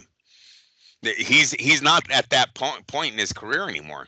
Like, we're over here like Berlanga needs to step it up. Munguia isn't where like Tank's fighting Lamont Roach. Like, come on, stop it. Like, and the guy he just got away with, the Frank Martin kid, that was a bullshit ass fight. You know what I mean? Like, no, they're not getting away with it. The first wave of reaction that I seen online was nobody was buying this bullshit. They were like, that's it, Tank, I'm done with you, or you know what I mean? Like, and it might not have been that hard, but definitely it wasn't a positive response at all coming for this announcement of this supposed fight that's being made. Now, I'll support their first choice in Jose Valenzuela. I would have been down with that, but not at 140. At 140, exactly. At 140, can we stop with the bulls? Yeah, dude, come on. It's draining one dude or like bloating another guy with his continuous shit. So, but anyway, I just want to throw that in there because it's Roach has no wins though. Roach don't have one fucking win, bro. He lost to Jamal Herring. Well, no, but he's a belt holder though. He's currently a belt holder. I don't give a shit about the belt. That could have been from Joe Blow on a vacant. So what do you mean he has no wins? What do you mean? Who is the best fighter on his record? Oh, I see.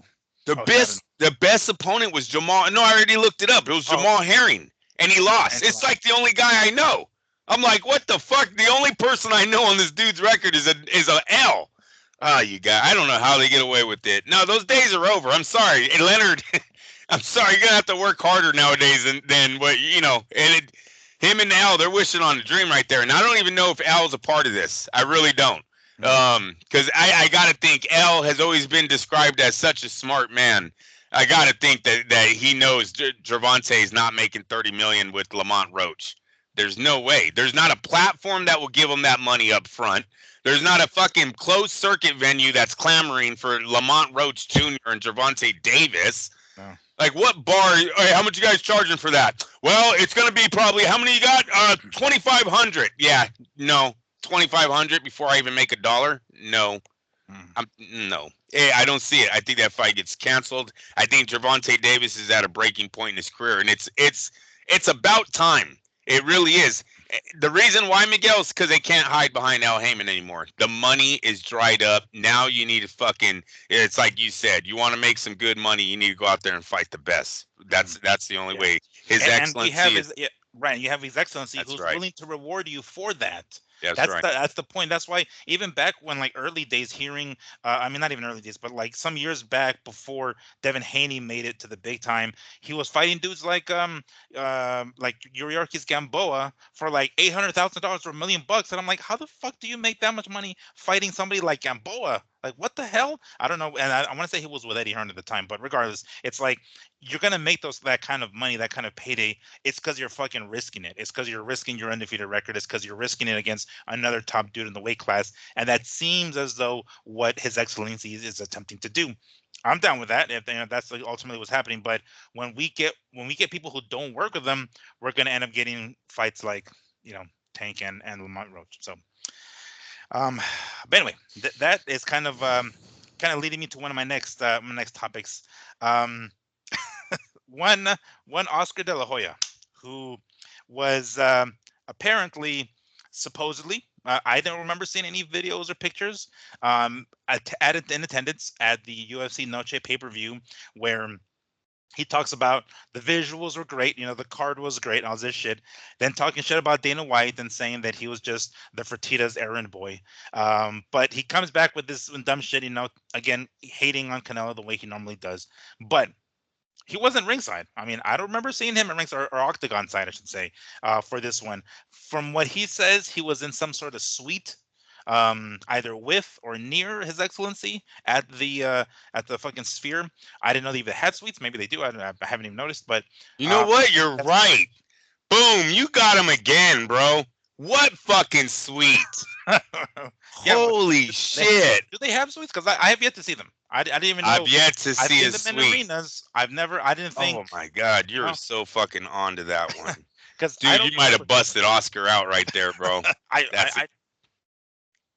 That's simply my assumption. I haven't been to the damn Sphere, so fuck if I know. But I didn't know they had that, because it's not necessarily a sporting venue the way most arenas are that do have those kinds of suites for them. I didn't know there was such a thing for the Sphere. I thought it was just bleachers like a motherfucker and seats, the way it normally is. It does. AI is saying it does. Oh, okay. All right. Well, just say VIP suites. Okay. Regardless, we didn't see him ringside. It was obvious that Dana White wasn't going to give him a fucking ticket there. But one of the reasons I brought this up here is because of the the story that we heard, those breaking news, that Mr. One Dana White is breaking into the boxing business, or is going to attempt to again. Several years back, he mentioned how he was going to. He even had shirts made. So he was wearing a T-shirt that said Zuffa Boxing on it, right? So it was a plan that has been in the making for quite some time. It seems as though he's finally going to pull the trigger on it, and he is actually going to dip his toes into the boxing business. If it means he's gonna pay boxers what he pays his UFC fighters, no, thank you. Let's leave him out of here. I don't know if that's the direction he's going to go. I've heard everything from him making 5-round fights a thing, the way it is in MMA. Andrew, I know you got quite a bit to say on this, so please sound off. First off, I'd like to congratulate the sport of boxing for winning. About 20 years ago, the UFC was claiming that they were going to take our sport down, that our sport was dying, and that the new thing was guys that grapple and choke each other out, and that was the real fighting, and boxing's nothing more but a one-dimensional sport. 15 years later, I'll say 15, not 20, I'll say 15 years later, because they made that claim maybe in 2007, I think is when Zuffa. You got to remember, these motherfuckers thought they were going to take over the NFL. They weren't just talking boxing, you guys. They thought they were taking over the NFL. Zuffa, go look it up on YouTube. You'll find the interviews. The two Fertitta brothers and Dana White are both on record saying we're going to be bigger than the NFL. And in 2024, they're saying, we're in. Yeah. And we've always liked boxing. Fuck out of here. Get out of here. You lost. It's over. Done. You never made the dream fight. You won't make the dream fight. Look, first off, I want to start off by saying last week I got a little heated. I called the UFC fighters bitches, and they're not. They're not. What those men do in the octagon. When I listened back to it, Miguel, I didn't like that I said that. It's stupid to say that. You went a little overboard. Yeah. Because my anger has always been pointed at Dana White, Joe Rogan, the head of the UFC. They're the ones that try to make boxing seem like it was a bullshit combat sport, when in reality, boxing's number one. Boxing is king. Boxing is fucking king. And what Dana White proclaiming he wants in proves that boxing is king. There is no better combat sport in the world than boxing. The UFC has had 2 decades because they've been around since the 90s. Yeah. Right? I'm just talking about when Zuffa, when the Fertittas took over. Yeah, but they're just 01 roughly. Yeah. Yes. UFC's been around for the 90s. They've had their moment in the sun. It was there. We all thought it was coming. There was a lot of, even myself included. That's why I played the whole Mayweather thing for years, even though I knew it was against all of our rules. They lost. We don't want you in our sport. We don't want how you pay fighters. We don't want how, dude, did you see what he said about, and this is what you are white privileged. You see what he said about, Terrence Crawford and the Kendrick Lamar thing? He said, let's be clear. He kind of does look like him. That's racist as fuck, bro. You can't talk like. Do you imagine Donald Trump said that one black guy looked like the other black guy? What would happen to him today? What they would be saying about him right now if that was Trump? But yet Dana White can say some shit like that and get away with it. If I was Crawford, I'd be totally pissed off. Once again, he fucking clowned you all over again like you're nothing, like you're a nobody. Yeah. And Crawford allowed it. Hey, he's a gentleman. Yeah, he has walked away from that. He's taken the upper road. I guess I wouldn't be. Maybe that's why you're not a $20 million fighter. Sorry. Because Floyd wouldn't have took the upper road on that. Floyd would have been on ESPN like he's a racist son of a bitch. If you follow me, you better never watch the UFC again. And his people would have listened. Sorry. So, it's just funny. They got to eat their words. Look, I'm mad at the UFC for never doing the dream fight. I'm mad at the fans for never making them do it. Dead serious. You guys, the fans talk the most shit about, nah, bro, just kick him in the leg. I don't know, bro, just kick him in the leg. If they just kick him in the leg. Well, they'll tell the motherfucker, let's do it then. Let's do it. Yet nothing. Crickets. Never heard. I've never seen the internet go viral on when are we going to get fucking Anthony Joshua, Tyson Fury, Usyk versus who's the heavyweight champ right now over there? John Jones. Yeah, that guy. The little guy. He's so little. Is he tall? He seems so little. Is he tall? John Jones? Yeah. He's pretty tall. I don't know how tall he is, but I don't know. I'm not sure. Right. He seems smaller, but damn, that's their heavyweight champ, huh? He's scrawny. Well, his legs are scrawny as shit. But yeah, because he doesn't seem as big as like a Joshua or a Dubois. Yeah. As far as muscular wise, I'm not even sure how tall he is. I'm sure we could look it up, but I'm sure he's not a short dude. That's for damn sure. He's not short. Great bloodline. I didn't know John Jones's brothers were both the NFL players. Yeah, man, great bloodline. So he is very athletic. But that's funny that's their heavyweight champ. I forgot about that. Yeah, let's do it. That even gives me more confidence. Yeah, so he comes back and fights whenever the fuck he wants to fight. He fought like March of last year. Supposedly he's going to be fighting a former champion in this dude Stipe Miocic in November in Madison Square Garden. I think that's what they said last. Because he has been out for a while, and in the meantime they have an interim heavyweight champion in this English dude Espinal. His name is Tom Espinal. So there's two heavyweight champs, one an interim one, and then John Jones, who's a legitimate champ. And John Jones is coming back in November, if I recall correctly. So he'll be back in November, but he's been, whenever the fuck he wants to, he comes back and he fights and he defends his belt. So, and Dana White he's so on his jock that he lets him do it basically. Any opportunity he gets, he's just like another Connor basically. He gets passes all the time. Dana hands him passes all the time. You can't tell me that their sport is making money yet he's looking to get into another sport. I just don't buy it. I think the UFC's been on a decline ever since they started selling their product. They sold it to Reebok. They sold it to the WWE. Now they're looking to bring in a whole nother sport. Like, these guys were cruising to the top. The NFL do you see the NFL bringing in baseball?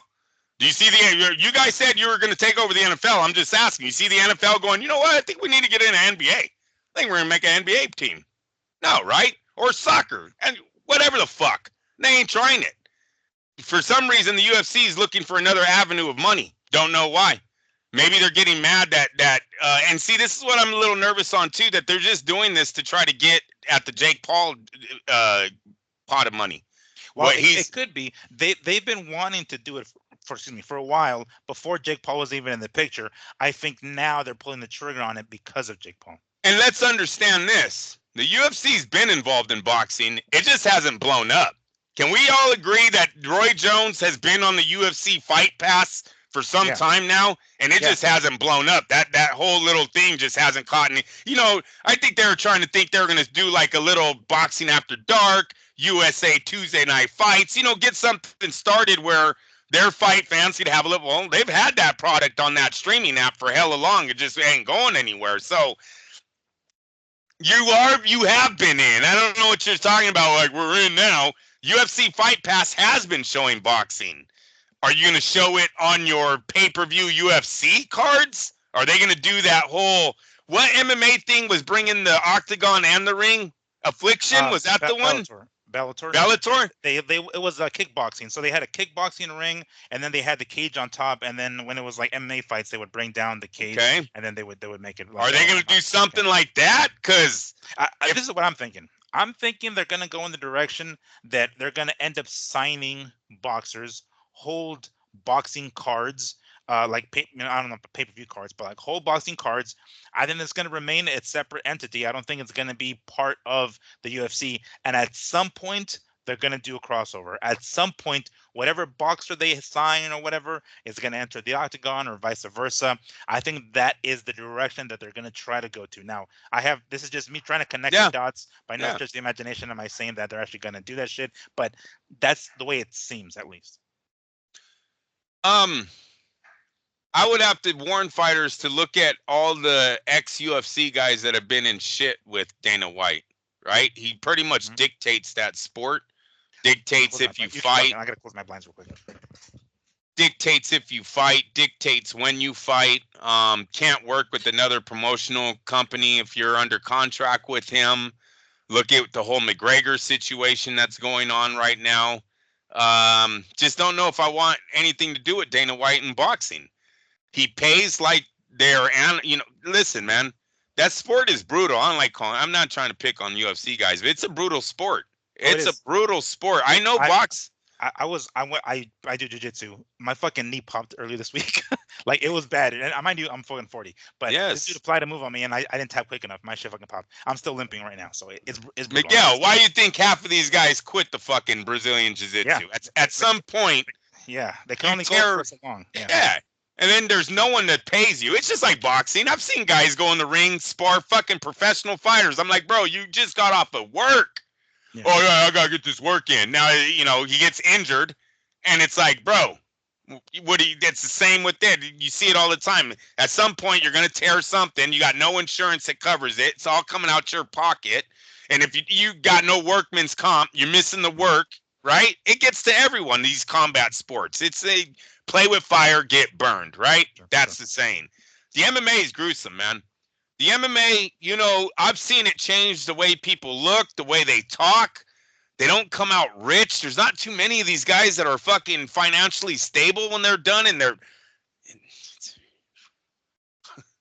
fuck, man. It's just a fuck, man. Like boxing, I know is the same. Don't get it twisted. I know it, and I hate how the guy on DAZN says don't get it twisted so much. Like, leave my shit alone, dude.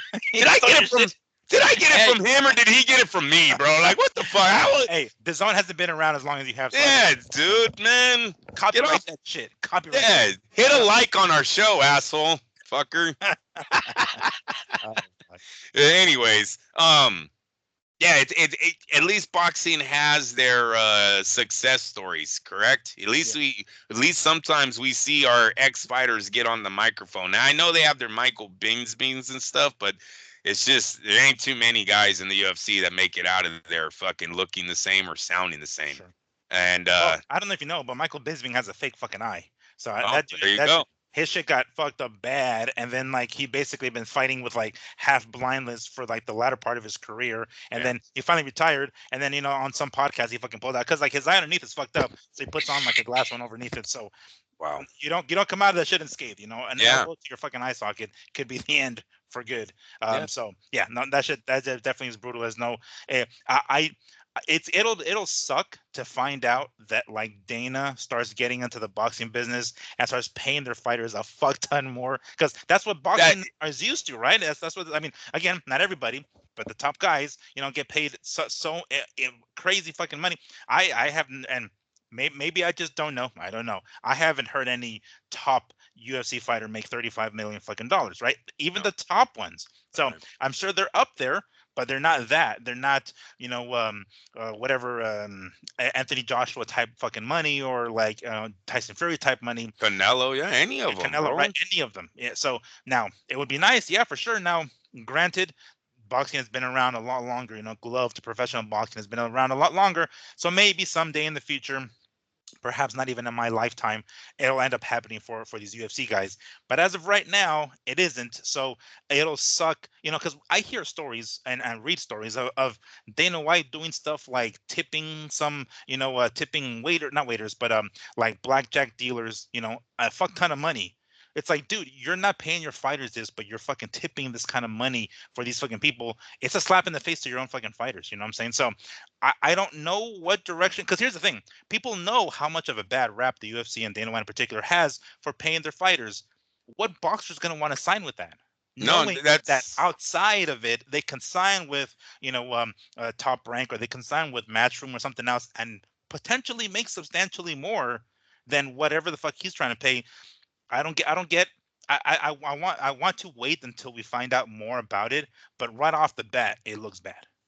yeah. No, I don't think they're getting in this to pay the 20 million, $30 million paydays. That's not No, how this company no. was built. This company was built off the backs of men that were used to making, what was the UFC's first payout? Like 100 grand? What was that suitcase they used to fight for? Like when the UFC was first made, Oh, only the the winner show. got paid. The show, when there was a show, The Ultimate Fighter, basically you No, if I'm you went saying on. the first UFC with Gracie. Oh, oh, no, when they had to fight 3 times, it was 50 grand. 50 grand. Yeah, Yeah, like that. That's the and type then, of yeah, men it, these it went up guys. as time went. Yeah, as time went on, they went more. But the very first event, 50 grand for fighting 3 times in one night. Yeah, and when you look at professional sports, what they're making is equivalent still to 50 grand, right? Right. When you have basketball players that full making freaking 400 million in a contract, and these guys are making 400 grand for one fight, Yeah, you're still in that equivalent of 50 grand. So all I'm saying is the sport is kind of built off of dictating the price of what these guys are making. mhm, It's not their market. You see, in boxing, it's the market that the fighter creates that they have to pay him. In yeah, the UFC is the market. That's what yeah. they pump down your fucking throat. So It's you that don't think brand. it's the brand. Yeah. So then you don't think you're no, you're somebody.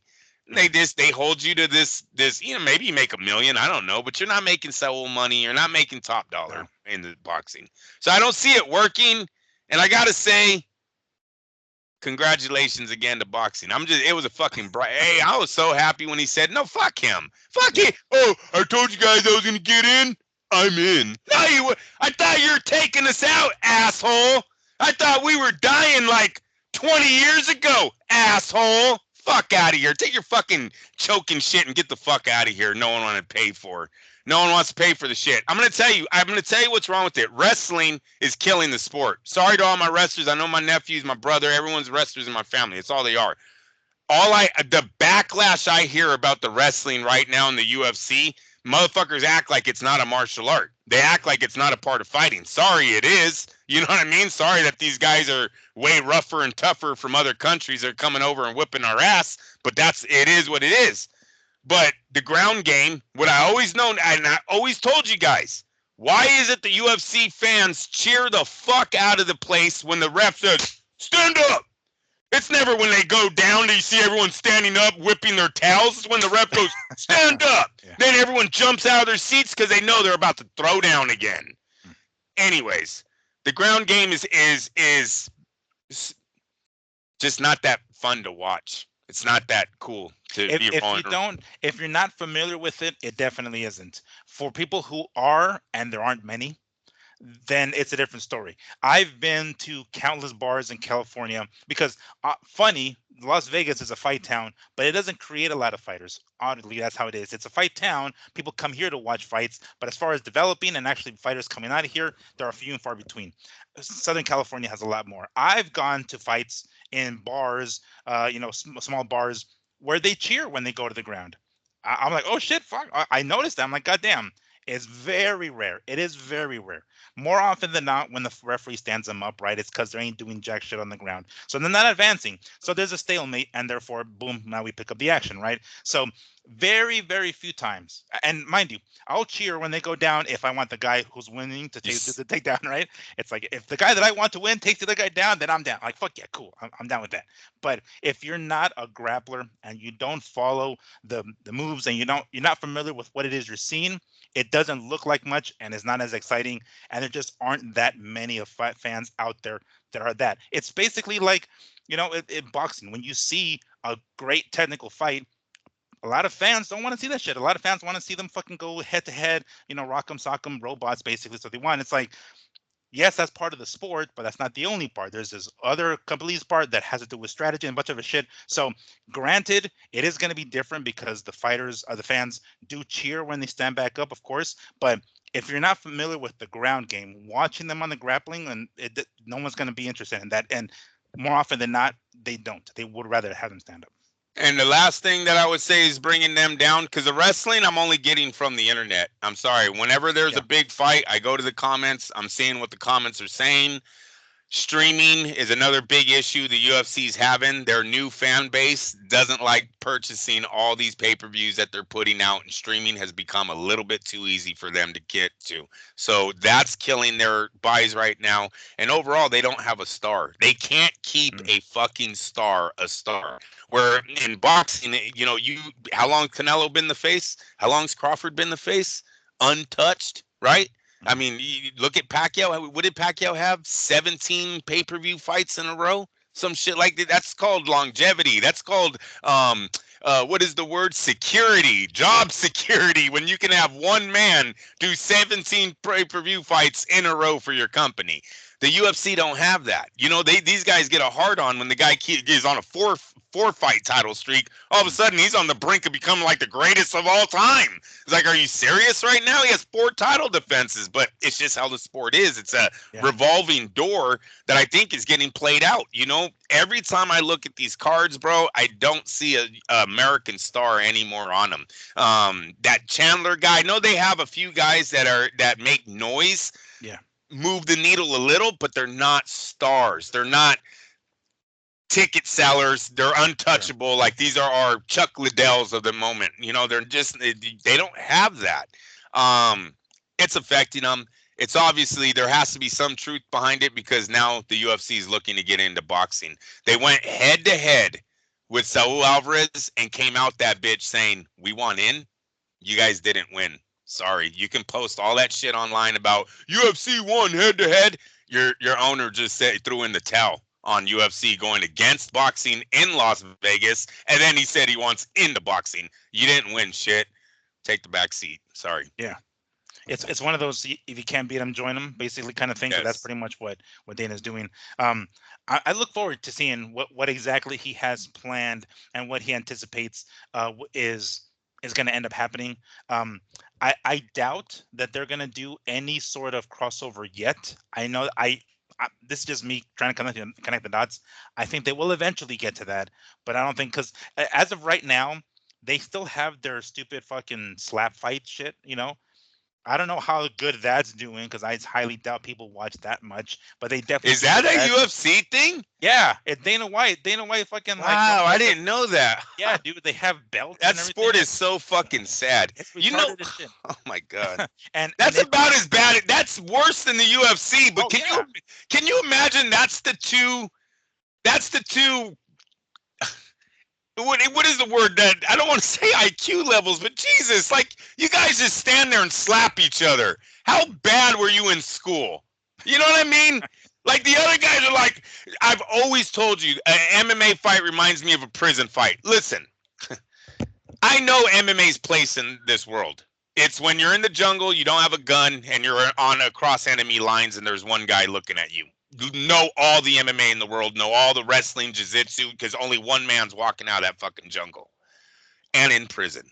I'm sorry, dude. When you're in prison and those 2 doors pop and it's only 2 guys and both of them hate each other, the motherfuckers are going to fight till the death. They're like animals, dude. Hammer fisting, choking, gouging. Like, I've watched the videos. Those are the only two incidences I see where MMA actually plays into Well, effect. I mean, those are the brutalest fucking Those places. are the brutal. Yes, Obviously, if it's there, it's because I don't know if people like that as entertainment for the long run. And it's starting to seem like the MMA is really starting to flatline as far as growing on fan base. It's to the point where they're looking for other things to venture into.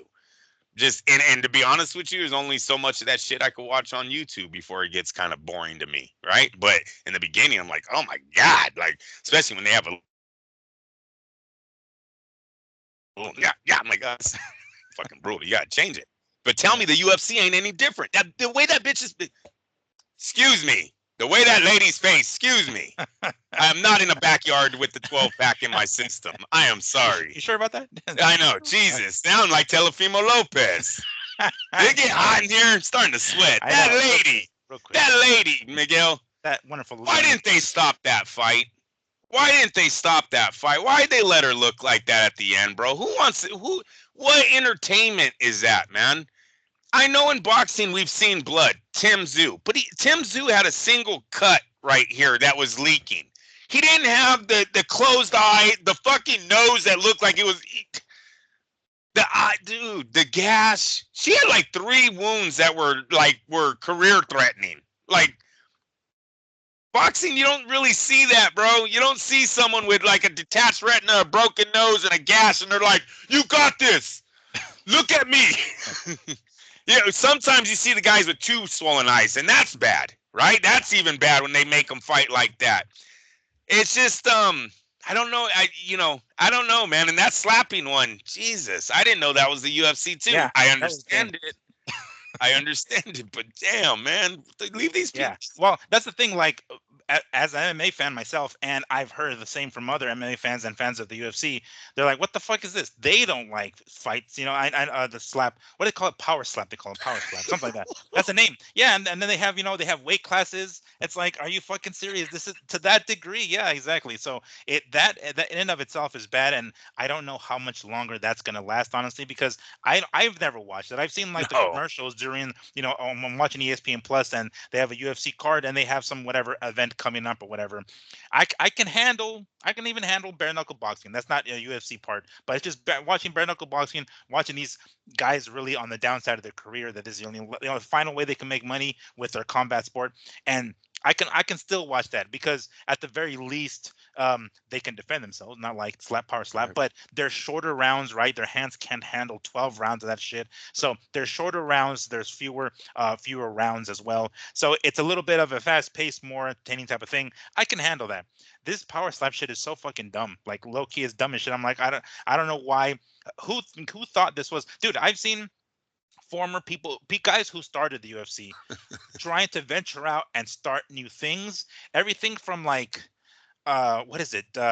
Like arm wrestling punching.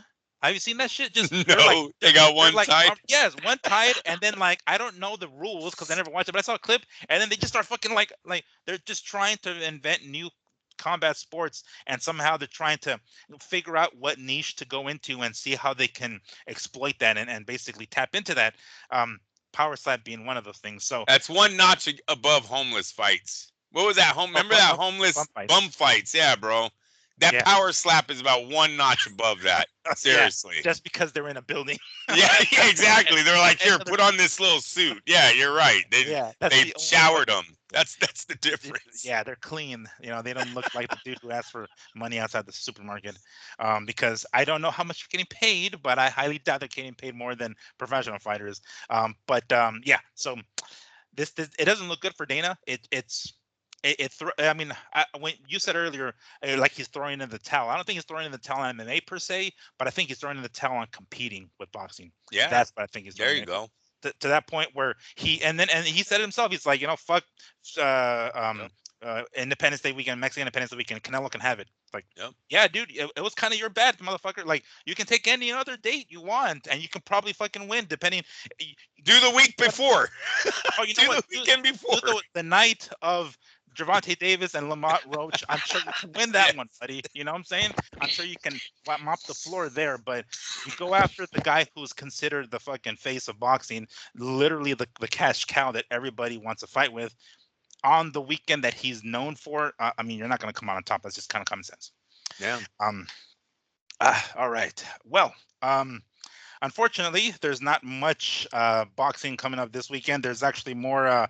There's more chick fights. Oh, sorry. Would you say like lady fights? More women fights. That's terrible. We got this week. We have Sandy Ryan taking on Michaela Mayer. I believe that's going to be on the 27th. So I think it's Friday. So besides that, I think there's some more like the zone fights, but there's nothing major. Oh, Zayas fights on that card too. The Mayer fight. Oh, does he? All right, cool. Yeah, he's on the undercard. Oh, you're right. Sanders Ice. Fantastic. Cool. Yeah. Yep. ESPN Plus from New York, September 27th. So he's going to be on the other card of that. That's I'll look forward to that. Puerto Rico, yeah. Yeah. Puerto Rico's in next New York, up right for there. sure. So it's going to be a minute before we get ourselves, something, probably October. We start getting, Jenny Becks of the world back into the ring and a couple of things here. When is that?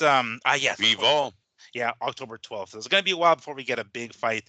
So we have, I'm sure there's going to be plenty of news between now and then. I did want to let you guys know that this weekend I'm going to be traveling. I want to make sure you guys know at this before next week. I'm going to be traveling to Alaska. I'm going to go. Me and my girlfriend Nice. end up traveling to see the Northern Lights. We're going to go see that. So I'll be flying back home Monday. So chances are there isn't going to be a show that Sunday. Most likely it's going to be Tuesday, probably, most likely, because I'll be arriving Monday evening and we probably won't have time that night regardless. So Tuesday, you guys can expect a show on Tuesday later on that evening. Sorry, y'all, I got to take a little mini vacay. I'm going to go see what the fuck was going on in Alaska. But nonetheless, we appreciate you guys taking the time to listen to us ramble about this very eventful week that took place with, AJ and Dubois and Jaime Munguia getting his comeback, and then of course the news of the UFC dipping their toes into the boxing finally. But that does it for all. Actually, Andrew, was there anything else you want to toss in there? Do you want to look up any sort of last minute anything just to see if anything popped up? Probably should have asked you this before, but yeah, let me look real fast. Yeah, we'll see if any breaking news, whether or not Gervonta fight's going to be on pay-per-view or not, or some. Oh random... yeah, what's the over under, Miguel? What's the over under that thing's taking place? Knowing Gervonta, I think it's going to take place. Damn. I'm thinking they're going to lower the price on the pay-per-view. So I think they're going to go for a pay-per-view anyway, but they're going to lower the price on that shit. That's what I think. Well, they better. Yeah. Because it sure was nice spending the $20 to watch that fight. I'll tell you that. It was, but I gotta complain. Sorry, it wasn't cool that the Zone doesn't let me stream that live pay-per-view on two different fucking. And as a matter of fact, I think it actually happened to me once before with my Dish Latino network that I got. I ordered something and I tried looking it up on Dish Anywhere while I was away. It was a live pay-per-view and they still didn't let me. So I don't know if that's just the way it is with every other streaming service or any other cable or satellite provider, but that blows if that is the case. Any info? No. All right. Nope, not Matt. Boxing Daily, I don't know why they put this out, but they did a comparison to the highest attendance in boxing and MMA. Mm-hmm. It comes out to boxing at 132,000. I think that's the Chavez fight over there in Mexico. Mm-hmm. And boxing had the highest, or UFC had the highest attendance of 57,000. So I didn't know. I thought they did more than 57. That's kind of surprising. No, I don't think. I think over there in Japan, I think they did more. Here in the U.S., I don't think they would do it because in Japan they used to fill up stadiums like 60,000 people, 70,000 people. But I still, even then, I don't think it ever got to 100K. The way that Chavez and Haugen fight did. All right, well. Thank you once more, as always, for joining us. We appreciate you guys taking the time to listen to us talk. I hope you guys enjoyed it. The usual spiel, so what is it? Share, comment, and subscribe. There you go, subscribe. That's what I'm looking for. We appreciate you guys taking the time to listen to us. Enjoy the rest of your week. Oh shit. And an update. Mm-hmm. Oh motherfucker! See, I knew it, bro. Raiders are losing 36-15. Are you fucking kidding me? And their home opener. I'm gonna throw my microphone. Yeah, like that dude, like that black dude who's always looking like, I forget, I don't know his name. That dude who's like listening to music and then he doesn't like something. It's like, and then he flips it off. All right. Well, we'll end the show on that note. Hopefully the Raiders can come back from this. What quarter is it? What quarter is it? No, it's what quarter is it? Oh, come on. Second and fourth quarter, minute 50. No, they lost. Minute 55, bro. Whoopsie. All right. I knew it. So I bet on them last week. You heard me say it, bro. Yeah. They will come back and they will fucking lose. And this team was 0-2. and we lost. Gotta go. All right. Thank you, everybody, for listening. Sorry, Andrew. We'll see you guys next week. Peace. Have a good one.